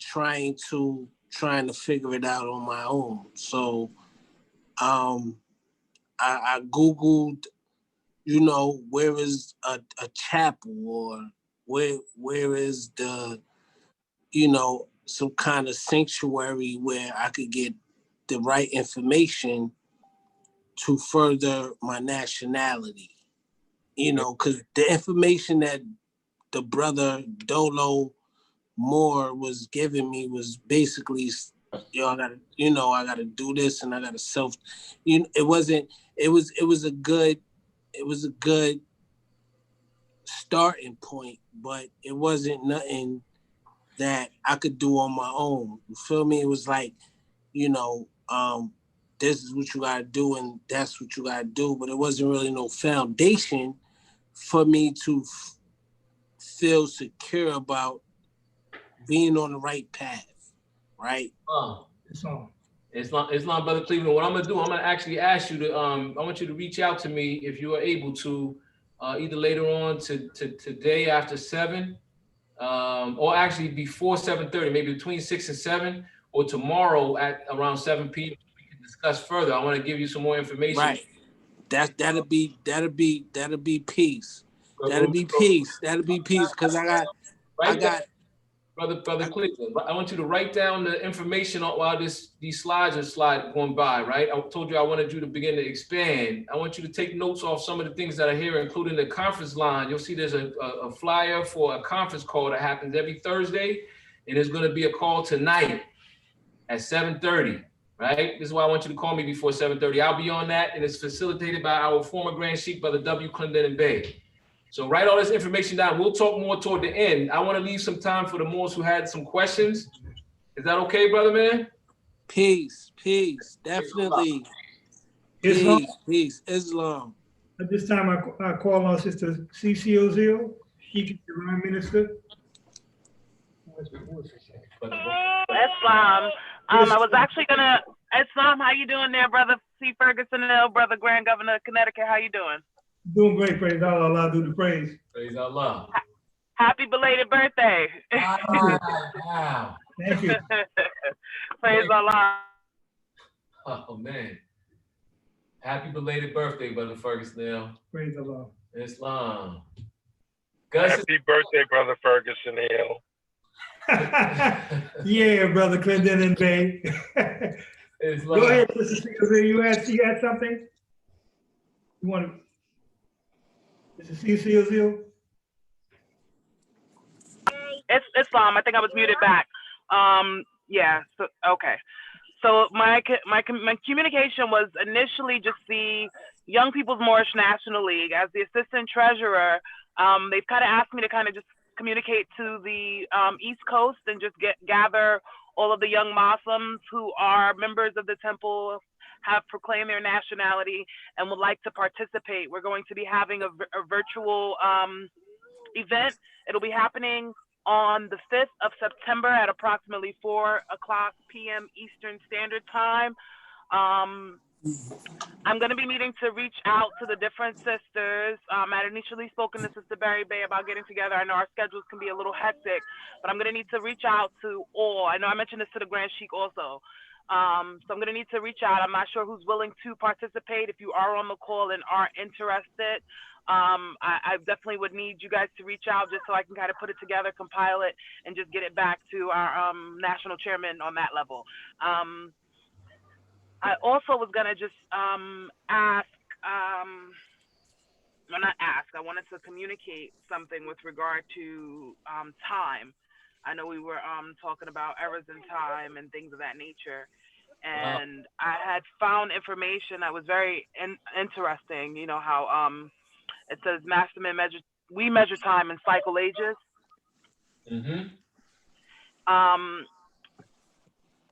Easiest way to Google it would be early Pleistocene. But when we look it up, I thought it was very interesting because there's the MA and the measurement of time and the way that they utilize it. And it generally went back to meaning mega annum, but it speaks to a period of time just from the past. It doesn't necessarily say ago, it speaks from past till present, but the way that it's broken down is it spans over 3 million years. It spans over 5 million years. It just speaks to being beforehand. And what I found to be very much, I guess, interesting is that when we look at even just our Moorish American symbol and our on our crescent, it says M.A. Allah. And I know we can look at it as also meaning Moorish American Allah, but this also speaks to the entire creation as we know of Earth, when they're talking about for earthly and divine salvation.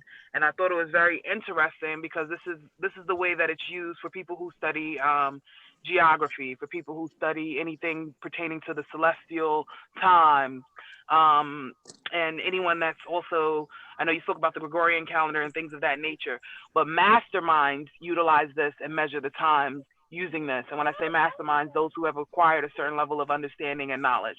I just thought that would be something that could be interesting to look at when we're measuring, when we say, okay, our flag is over 10,000 years old. I know that there was a point where it was, some would say over 50,000 years old.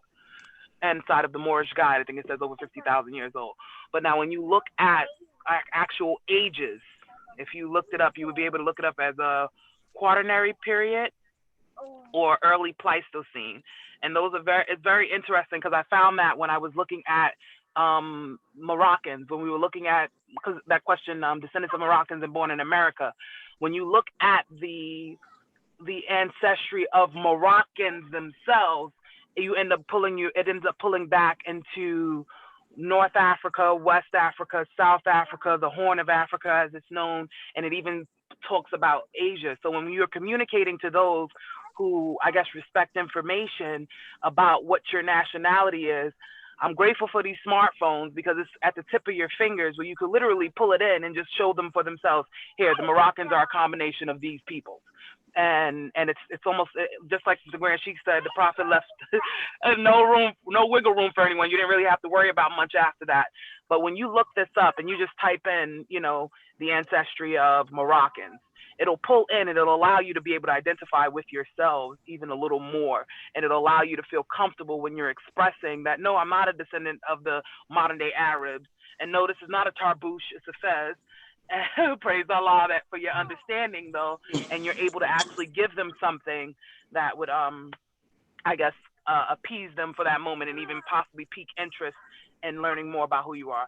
Thank you for the time. Thank you for the lesson, and thanks for all of your contributions. It's really appreciated. Can I leave my number? Because I would need some, if you can text back just with the information for the young Muslim, those who are interested, and I have some more information on that. Could I leave that with, there's no chat box up here, so I'm not sure. Where if I could just text it to you, I'm not sure how this should work. Absolutely. I was going to say, if you text it to me, I'll forward it. I'm looking for, based on, to just camel walk with Sister Silsdale. This is a Zoom meeting, I believe one time, correct me if I'm wrong, Sister Silsdale, and it's for the youth, which we have a lot of youth. So we're looking for Sister Dupree Bay, brother and sister Jordan L, Sister Barry, brother, sister Barry Bay, brother and sister, Sister Gatson, Gatson Bay. I don't know, we haven't spoken to Brother Polion L, right? And maybe even Sister Scott L, right. Scott L. Sister S. Martin Stanton L. so that they can participate. And hopefully, if I left anyone out, I apologize. We got a lot of children to participate in this particular Zoom meeting. So yes, Sister Silva, if you send me the number, I'm going to send it to all Moorish Americans. Peace. And it's a little more than a Zoom meeting. It's going to be on the Facebook Live, and it's also going to be on our national page. So it's going to be something that's going to be streamed, on a grander scale. So it's going to be something where we're going to be doing showcasing maybe of the Muslims' talents. We're going to also have raffles of some sort. We're going to try to do something to make it a little more interactive and interesting. And we do this as something that's done every year, but this is the first time we've had to do it virtually since the COVID has appeared. But it's a good opportunity because before it was done out in Chicago, and so a lot of people weren't able to make it out if you were on the East Coast. But now this gives an opportunity for all to kind of participate. And so that was the kind of the thought. Sister P. Smith Bay, Brother J. Fuqua Bay, who is the assistant chairman, Sister K. Bell Bay, who's Brother V. Bell Bay's wife. She's a doctor of English. You have a great combination of different people that are on there. Sister A. Ravenel Bay, who is Brother Revels Bay's and Sister Revels Bay's daughter. She's the treasurer. And so everyone's come together and collaborated to try to make this a really great event. And it would really be great to see the Moors be able to participate and show up. Islam, sister, what date? You said September. It sounded like you said September before. I'm sorry, no, December the 5th, which will be on a Saturday. Okay. At 4 p.m. is where we're heading for, 4 p.m. Eastern Standard Time. All right. Sister Silva, let's make sure that Sister Harmony gets that as well, because Serena, that would be great if Sister Serena is able to participate in that. Islam. Right, praise Allah. Praise Allah. And just to be clear, I know that they said they want to make sure that it's they give the opportunity to the card carrying members. Everyone can participate in the viewing and the other, but they want it to be focused on those because I thought about different members and I wasn't sure, but when we've narrowed down again on our most recent call, that was what was requested, but everyone can attend. Right. We'll work out the details on that. Thanks for the heads up too. Praise Allah. Got it. Thank you, sister. Praise Allah. Islam, Brother Chairman. Yes, go ahead, Brother Bay. Yeah, I know some of the Moors has asked me about getting literature during these times. What procedures, if brother or sister wants to order literature from the temple, what do they have to do at this point? I'm hoping that get some more literature. Yeah, we actually have with the literature that we do have. I'm hoping that we need to update the format so that the request could come through Sister Barry Bay's office. And then maybe Sister Barry Bay would accumulate those orders and send them out weekly because it entails walks to the post office versus handing across the table, which is a little bit more. When Moors order fezzes, Moors order remedies, Moors order books, each time the order goes, we want to get it out quickly, but it's a trip to the post office. So it becomes an actual real labor of love. So I'm hoping that Sister Barry Bay maybe can organize a system, the secretary, to collect the orders. And maybe we'll begin to let the Moors know, depending on what Sister Barry Bay's preference is, once a week, she'll be able to send those things out. That's what I was thinking about the Canada Bay piece. Pray. Yeah, and also, Grand Sheik, the Moors are going to have to take care of the cost of shipping. So right. Yes. We can find out what some of those prices is. So Sister Barry Bay, our secretary for the Moors that are listening, when we get a particular procedure, we'll let you know exactly, and we'll let you know what kind of cost it'll be for the shipping and handling. Peace and love. Praise Allah. Islam, Grand Sheik. I did ship out one batch of literature to the sister that Brother Serrano Bay had recommended, and I'm also looking to ship out Brother Sadiq Bay's literature tomorrow. So I did pay for her shipment, the sister. I forgot her name, but it is a fee, and we have figured that out as the Assistant Grand Sheik just said, the order of that, and I can let you know what the total is. Just email us to the Moorish Science Temple of America 34, and we'll get those orders out to you. Peace and love, Moors. Peace and love. Please. Thank you, sis. Thank you, Sister Berry Bay. Brother P. Walker's Eel. You had a question or? Islam. Islam. I have two comments and 2 questions. I raise vibrations. I praise Allah, my Father God, the great God of the universe, the Father of love, truth, peace, freedom, and justice. I give honors to Prophet Noble Jew Ali. I give honors to everyone on this call. I give honors to what the Grand Sheikh of Temple number 34 has given honors to. I give honors to everyone on this phone call again. I really enjoy these Sunday meetings to discuss questions, but I want to start off with a comment in regards to chapter 26, the Holy Instruction of Unity, instructions 6 through 7. My comment is that it reminds me of my elementary school days, you know? It reminds me of the childish mentalities of kids who purport to know everything, say as a defense mechanism, and they're trying to be popular by lying and talking too much. They do all that, but are unaware of their own ignorance. Right. That's my comment. It's a childish mentality to think that you know everything and go on about your day like that. My next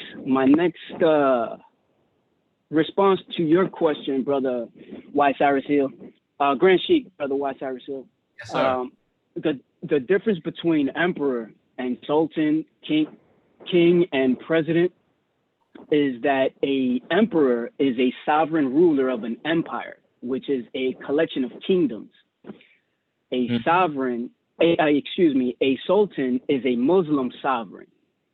A king is the male ruler of an independent state, a monarch, a sovereign as well.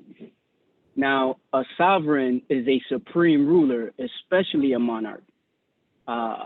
President is the elected head of a republican state or a corporation. Now, I have a question in regards to this, to your question, right? So we, the people of the United States of America, you know, in the past, had fought to separate from the British Empire. King George III, I believe, I can't recall exactly. George, right. Isn't this why Americans say they are the kings of their castles, you know, kings of their own homes? You know, oh, he's the king of the castle, like that. Is it epithet or something like that? That's an interesting, I believe that might be an adage. I don't know. Adage, Yeah, not epithet. It's not a law, though. Peace. This Islam, brother. Yeah, if you don't mind me camel walking with you more. No, go ahead. No, I was gonna say we were talking about that a few weeks ago about America's known as the Great Experiment, in which the sovereignty was not in the king or the sultan or the emperor, but the sovereignty vested in the people. For that concept, You're breaking up, brother. each man is a king of his castle. You know what I'm saying? Instead of other king being a king over you. And then, so each one of these kings of their castles, each one of these citizens decided to, form this Republican government in which they would send representatives in to represent them in their sovereignty. But the sovereignty is in all the people. It's kind of like the same concept where the prophet talks about the gold and commerce is vested in the people. Without your citizenship, you have no true wealth. Right. You know? So I just want to add that with what you was discussing. Peace.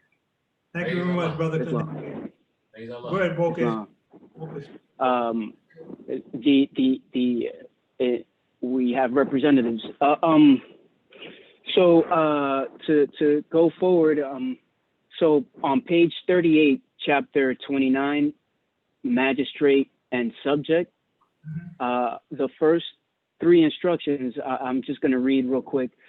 O thou, the favorite of heaven, whom the sons of men, thy equals, have agreed to raise to sovereign power and set as a ruler over themselves. Consider the ends and importance of their trust.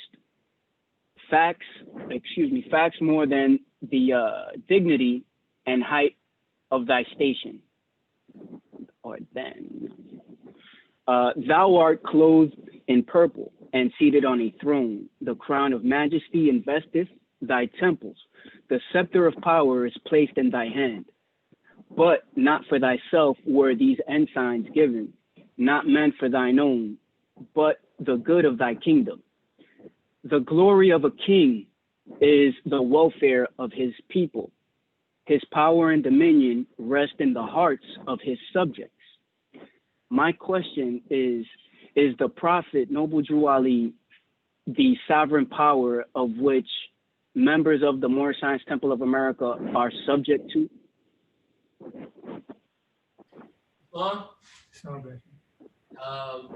That's a great question, Brother Casdale. I would say yes. Allah alone guides the destiny. The Prophet Noble Drew Ali is still guiding. That's why we have a seat for the Prophet. But his representative is the Grand Sheikh and moderator of the Moorish Science Temple of America. So unless the Prophet decides that he wants to appear and then change the direction that the Grand Sheikh and moderator is giving, our national leader is Brother R. Jones Bey, the Grand Sheikh. He goes by the Grand Sheikh and moderator of the Moorish Science Temple of America. But in Majesty's subject, there's tiers of officials. You have our national leader, you have state officials, and you have local officials of the Moorish Science Temple of America who this chapter speaks to all of those particular officials over the body of Moorish America speaking. Islam, Brother and then I would add to what the Grand Sheikh said. The government referred and the people referred to the Prophet as the royal prince. He was the prince. And the answer to his question is yes. And Brother Kirkman Bey was known as the Sultan of the Moors of Northwest. You see what I'm saying? So in that guidance, you see what I'm saying? And then the sons of men, thy equal, who had the sovereignty, you see what I'm saying, from the Prophet, vested in the nation, raised Brother Kirkman Bey up. You see what I'm saying? And Brother Jones Bey is also the Sultan in the sense of nation. He's the Grand Sheikh and moderator of a religious organization. But as far as the head of our nation, he is the Sultan, in my understanding, Islam. Islam. That's awesome. I want to go to chapter 47, Egypt, the capital empire of the Dominion of Africa. Just instruction number 6. Islam. Islam. The Moabites from the land of Moab, who received permission from the pharaohs of Egypt to settle and inhabit Northwest Africa. They were the founders and are the true possessors of the present Moroccan Empire. I have here in brackets, the Holy Quran was prepared and published by Prophet Noble Drew Ali in 1926. And in this era of time, which is the present era of time, the Prophet is the sovereign that reclaimed our free national flag.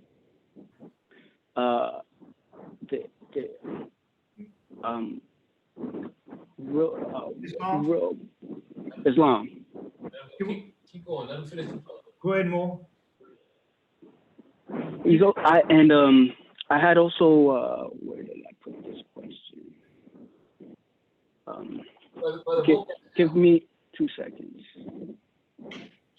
I want you to continue that particular thought from chapter 47, and I want to speak to that because that actually opens up a discussion about the interpretation of it. So if you switch to a different point, I want you to pause between the next point if there's a next one. But if what you're going to add is a continuation, please continue. I was just gonna say that on that instruction, I had read that Prophet Noble Drew Ali, the Egyptian adept, was anointed El-Hajj Sharif Abdul Ali by the head of Egypt and holy city of Mecca to return to the United States as the last prophet and founding father of the newly risen nation of Moorish-Americans, Moorish-Americans, through the connection of the Divine and National Movement, Moorish Science Temple of America, Inc. And that's where I was going. And then I had another question after that. Islam. There's another person I want to get a question from, but yeah, brother, we gotta save time for Brother Rajiv. Rajiv. Brother Volkaz, so first and foremost, I'm gonna go to your question. I want to speak to that last part where some claim that the prophet goes by this name that you just said, but it hasn't never been qualified. We've all heard that. We're all very familiar, but there's no source for that could be properly vetted. So we say that is not a name that the prophet has gone by. You know, he never mentioned it, never utilized it. There are no records to qualify it. So it's just something that is kind of like Moorish legendary. You know what I mean? Similar, I said, you know, there's certain things that, you know, the prophet is attributed to being in Egypt and being in the pyramid and coming out in front of the Sphinx, but they can't be qualified. You know, so we can't say that it is accurate when the prophet didn't tell us that. Further, I wanted to go into in this chapter 47, where you read instruction number 6, you want to put it into context, right?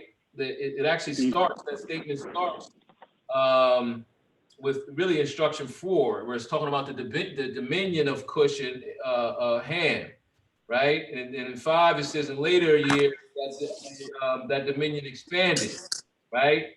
And so then you get in that same statement, it continues almost like that is really should be one paragraph. The Moabites from the land of Moab, who received permission from the pharaohs of Egypt to settle and inhabit those particular areas, were the founders and are the true possessors of the Moroccan Empire with the Canaanite, Hittite, and Amorite brethren, right? So that can be interpreted based on that a couple of different ways. And it seems that it is being interpreted as I'm actually reading it of several different interpretations, including that one person could argue that the Sultan of Morocco or the King of Morocco today is actually superior in authority president, which is really far-fetched, right? But that is still in line with the one type of interpretation. I believe what you were saying is that this is our claim. There's an argument that this chapter is a trust, an express trust to this land. And this is a legal argument that we can say that we are the owners right now to the land.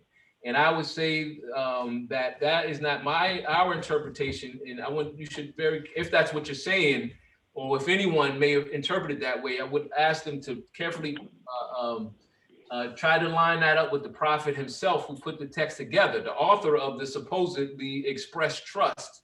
And the prophet is doing something different. The prophet is giving honor and authority to the government. He puts it in our divine constitutional bylaws. Act 4 and Act 5 flies in the face of that particular concept, as well as the picture with the prophet in front of the flags, or the prophet having an attorney and then going through the process in the courts of law. Incorporated in the state of Illinois according to the state laws, so it doesn't really match well. So for that reason, it wouldn't pass my vetting process. I would say further, I wanted to add this particular thought, and I'm going to end with that when we said last week even, that the Prophet Noble Drew Ali prepared a certain course for us in a type of a compromise, where he says, without a decent flag of your forefathers, there's no divine title to this flag, the American flag, right?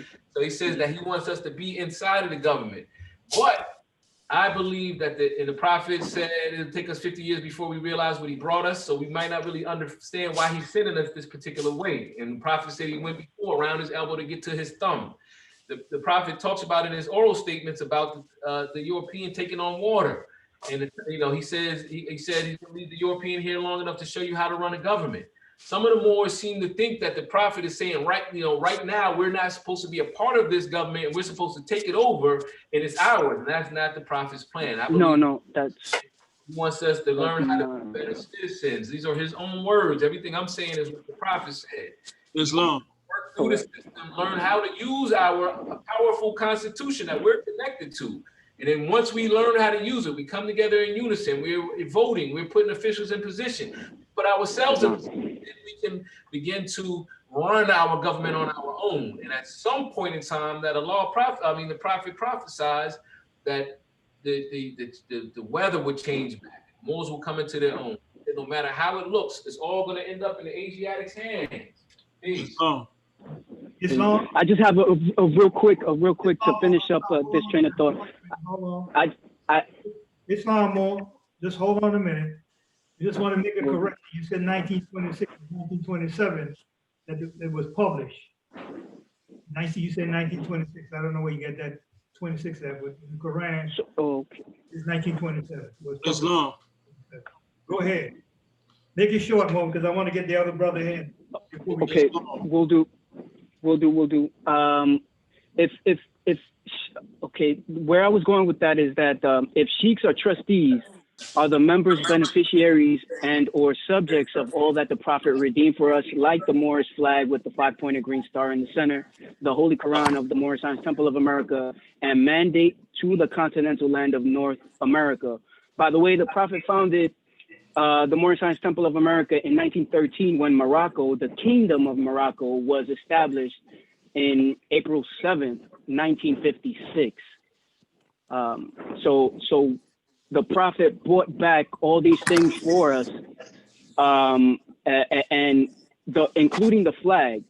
And the flag that Morocco has up today was established, or they brought it up in 1957. With that, I say peace. Praise Allah. I would answer yes to the first question, trustees and beneficiaries. Yes. And yes to your assessment of the history, that 1913 between Morocco and the United States of America, Moorish Divine National Movement. Peace. Brother Raji Bey, you still with us? Brother Raji Bey.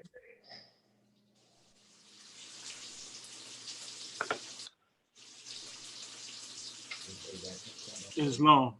It's Brother Turner Bey. Islam, Brother Turner Bey.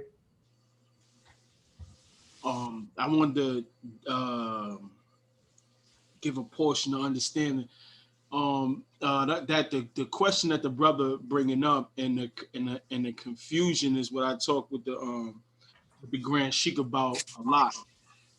So we have in the I think it's the oral statements. Mm-hmm. It speaks about a 50-year mandate. So if I think it's a lesson that should be addressed on a Sunday about that 50-year mandate that'll clear up a lot of confusion from a lot of people, portion of understanding where they can understand what's actually going on. And again, the Grand Sheikh acknowledged too that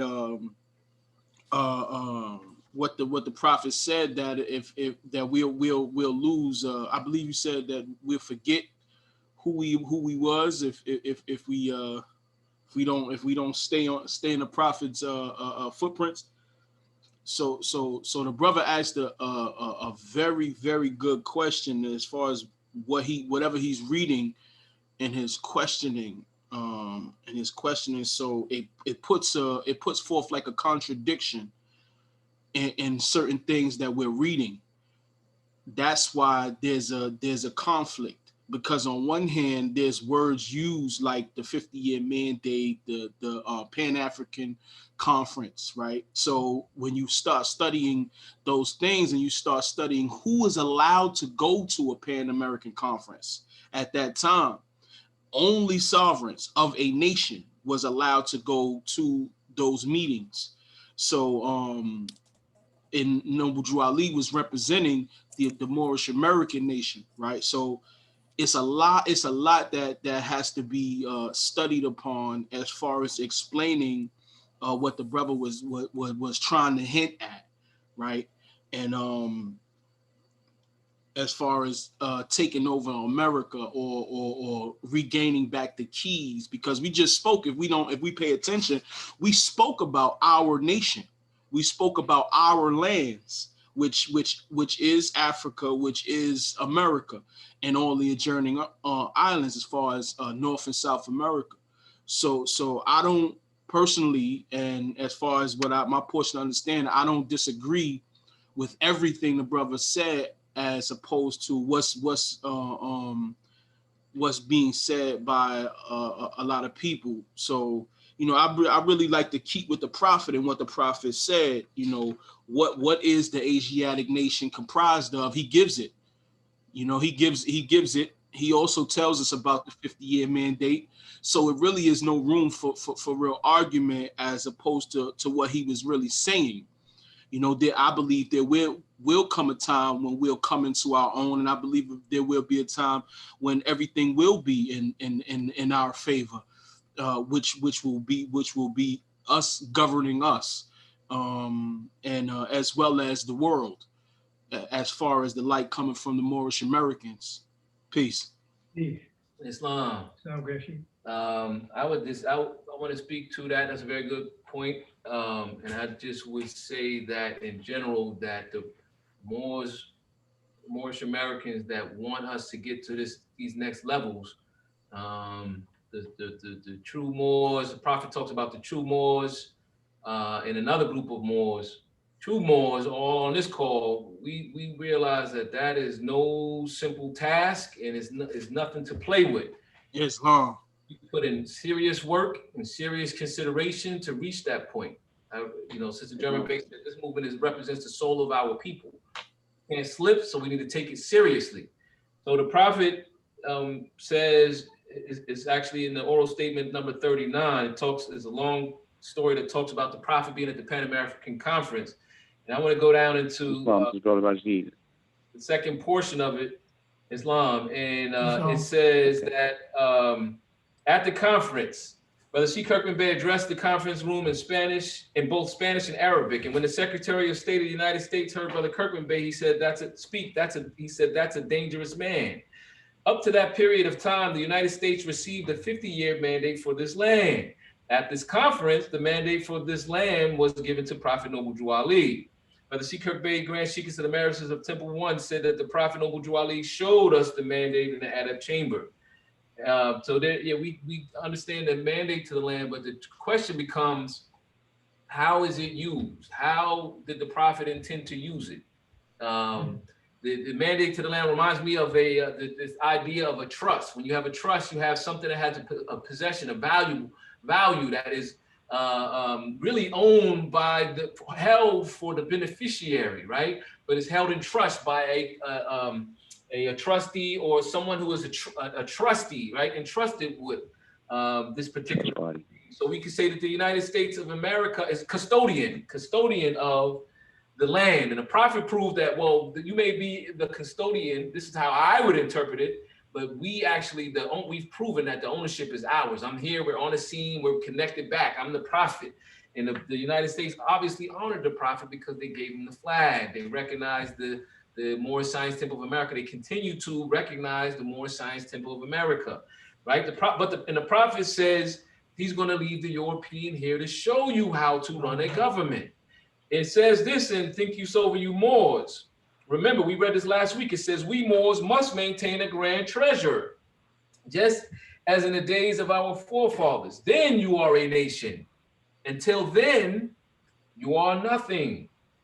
So again, this goes along with what I believe when we look at what the prophet is actually doing. The prophet wants to us to a certain benchmark. And that statement was, it'll take you 50 years before you know what I brought you. And if you're not careful, in 50 years, you won't even know that I was here. Peace. Islam. Islam. Islam. Islam, it's Brother Rajiv Bey. Just want to know if I'm still on. Rajiv? Yeah, Yeah. hold on a minute, Rajiv. We got you in a minute. All right, yeah, I was a little muted. I didn't know. I know we also got to remember that Prophet said Allah alone guided the destiny of this movement. And we deal with a divine and national movement. So we have to understand that things are working according to how Allah instructed our prophets to instruct us.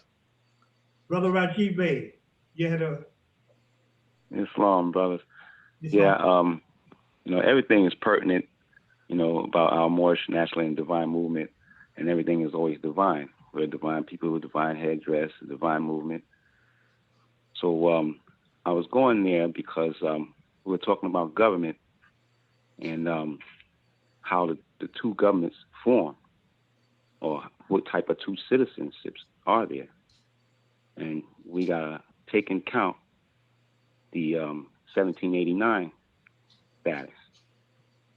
Because here in the Declaration of Independence, the colonies sought for their rectitude amongst men. And they went to who they call, after going through Britain and England and being denied, they went and appealed to who they call the Supreme Judge of the world. And of course, we know, according to our studies, that would be our emperor, Muhammad ibn Abdullah, the same one who had the letter to George Washington. So with that being said, these colonies are those who were in need. And our moral conduct is what brought them and gave them what they have. That moral conduct was to take those who all the European nations would reject, those who had no right that anybody was bound to respect. They were in a situation like Dred Scott before Dred Scott was even thought of. And they appealed to the emperor, Supreme Judge of the world, as according to the Declaration of Independence. And that set of group became what was called the Confederation of States. Now that still is one citizen, that they're not citizens yet during the Articles of Confederation. They're only free inhabitants pursuant to their Article 4 of their Articles of Confederation, right? The free inhabitants of each state shall have the privileges and immunities as the citizens in the several states. But at the same time, these states are all de facto, they're not de jure states yet because they haven't adopted a constitution for their salvation. So our people, who is us, the people, proposed to them this document that they adopted in 1787 and joined aboard the empire by connecting themselves to the USA, that which is on my nationality card as a citizen of the USA.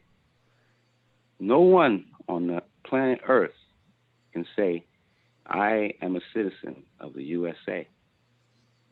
No one else can say that. The state citizen has to say clearly, I'm a citizen of the New York State Republic and Commonwealth, or the Constitutional Republic of Virginia, Commonwealth and Republic. Every one of them are 13 different little nations combined into what is, after adopting the Constitution, is known as the Federation. Now, this federation is where people commonly get the mistake when they say federal government. This is the Federation.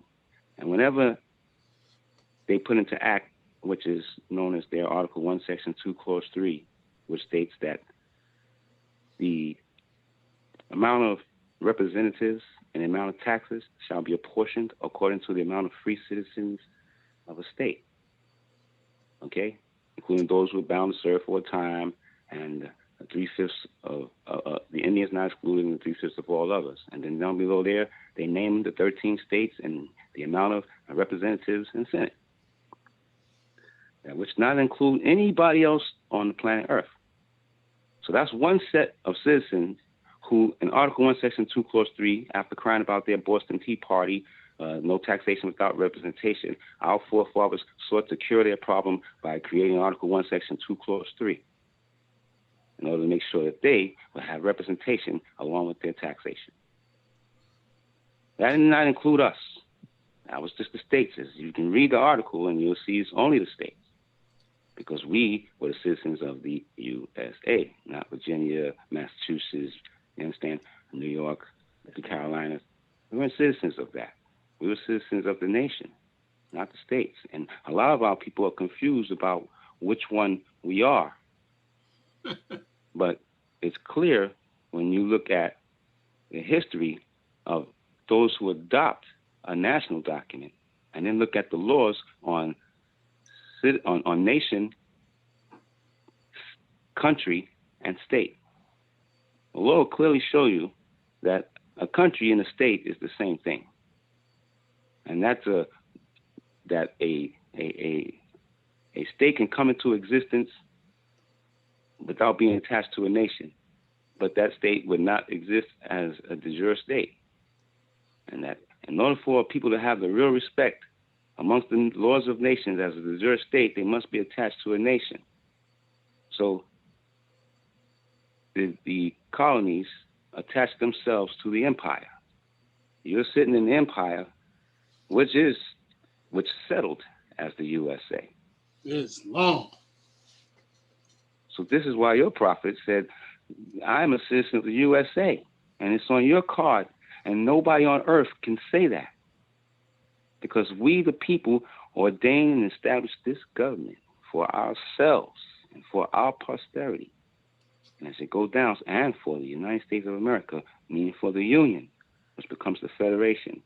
And that word federal is whenever all the representatives in the Senate, right, go to Congress in the District of Columbia, and they unite there, and that's called Congress assembled. And once Congress assembled, that's called the United States. That's where the states unite at. And when they pass a law, that law is known as federal law, like United States Code, section such and such. They pass those laws for only the states. They vote for the state's presidents because we don't have a president, because we don't belong to the Federation. And therefore, whatever laws that the Federation make, each state the legislators make their laws only for their state subjects and citizens. And New York will not pass laws for New Jersey subjects or citizens. And this is the laws of nations. Kenya will not pass laws for Nigeria, and France shall not pass laws for Germany. And therefore, the states shall not pass laws for the nation in a two-tier system of government called the United States of America, where the lower tier is the states and the upper tier is the national government. And that's we, the people, the Moorish Americans, and the citizens of the USA. We have to establish ourselves not in a violent way, but in a clear way. And it can simply be done, but the government has to recognize who you are. He has no law for you. He makes no legislation with the name Moore. He only makes his legislation for the Federation, who we're not a part of. Islam. We are the nation. Islam, Moore. Islam, Brother Raji. Thank you for for that information. And I was with you up until the part where you said that we are not a part of the Federation. Islam. And I wanted to clarify, if I can, really quickly, and we got to close out because we're. I'll clarify it real quick. What I'm saying here is that the Federation is part of the nation. Hang on, Brother Raji. You want to be clear. Right? So we are following the prophet, right? I want to remind before I make the specific point where the prophet says in a historical leader's message to America, toward the end where he said the prophet, we're following the prophet. He most anxiously hope in his brief statement will help you to more clearly see the duty and wisdom of at all times upholding to those fundamental principles which are desired for our civilization and our posterity, such as obedience to law, respect and loyalty to government, tolerance and unity.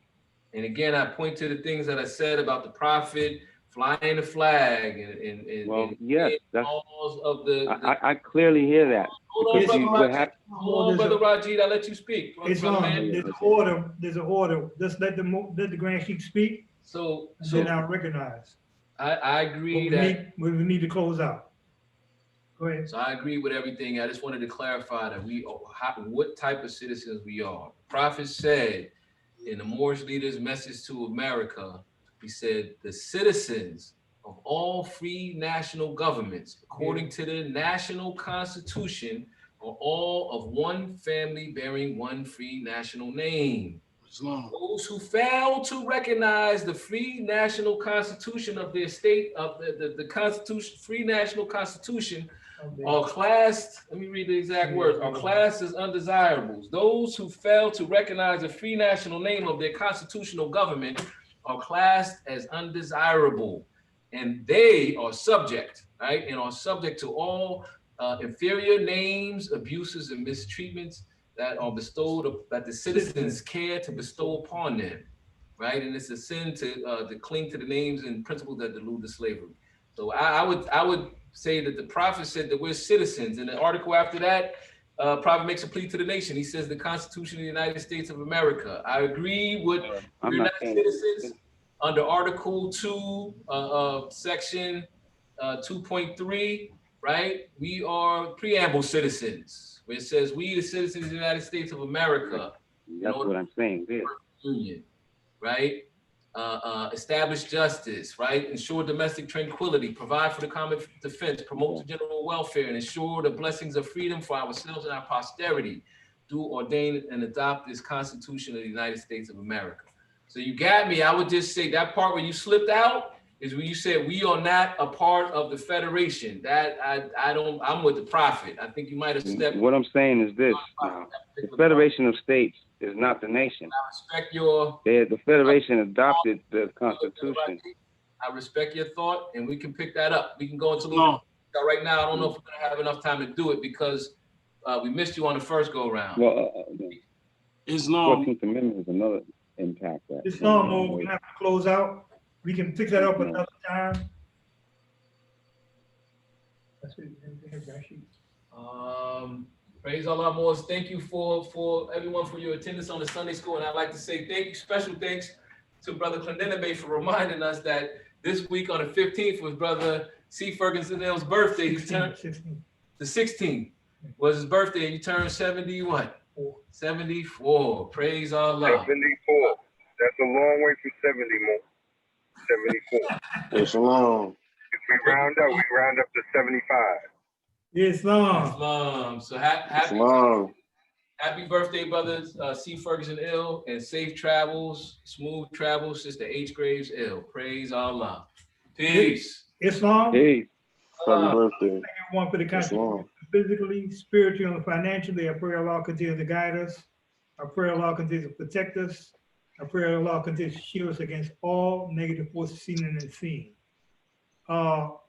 We just wanted to say that there's an order in the meeting.